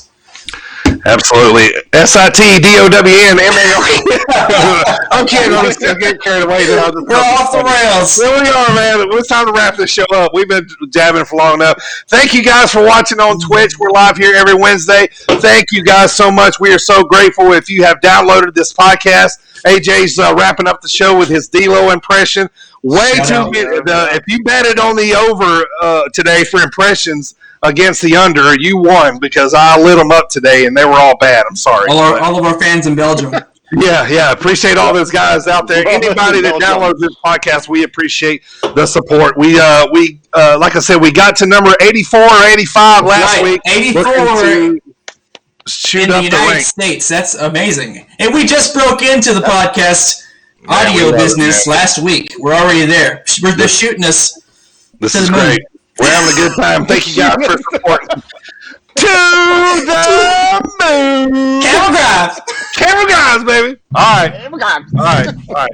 Good night, guys. We're deleted. All right. See you guys.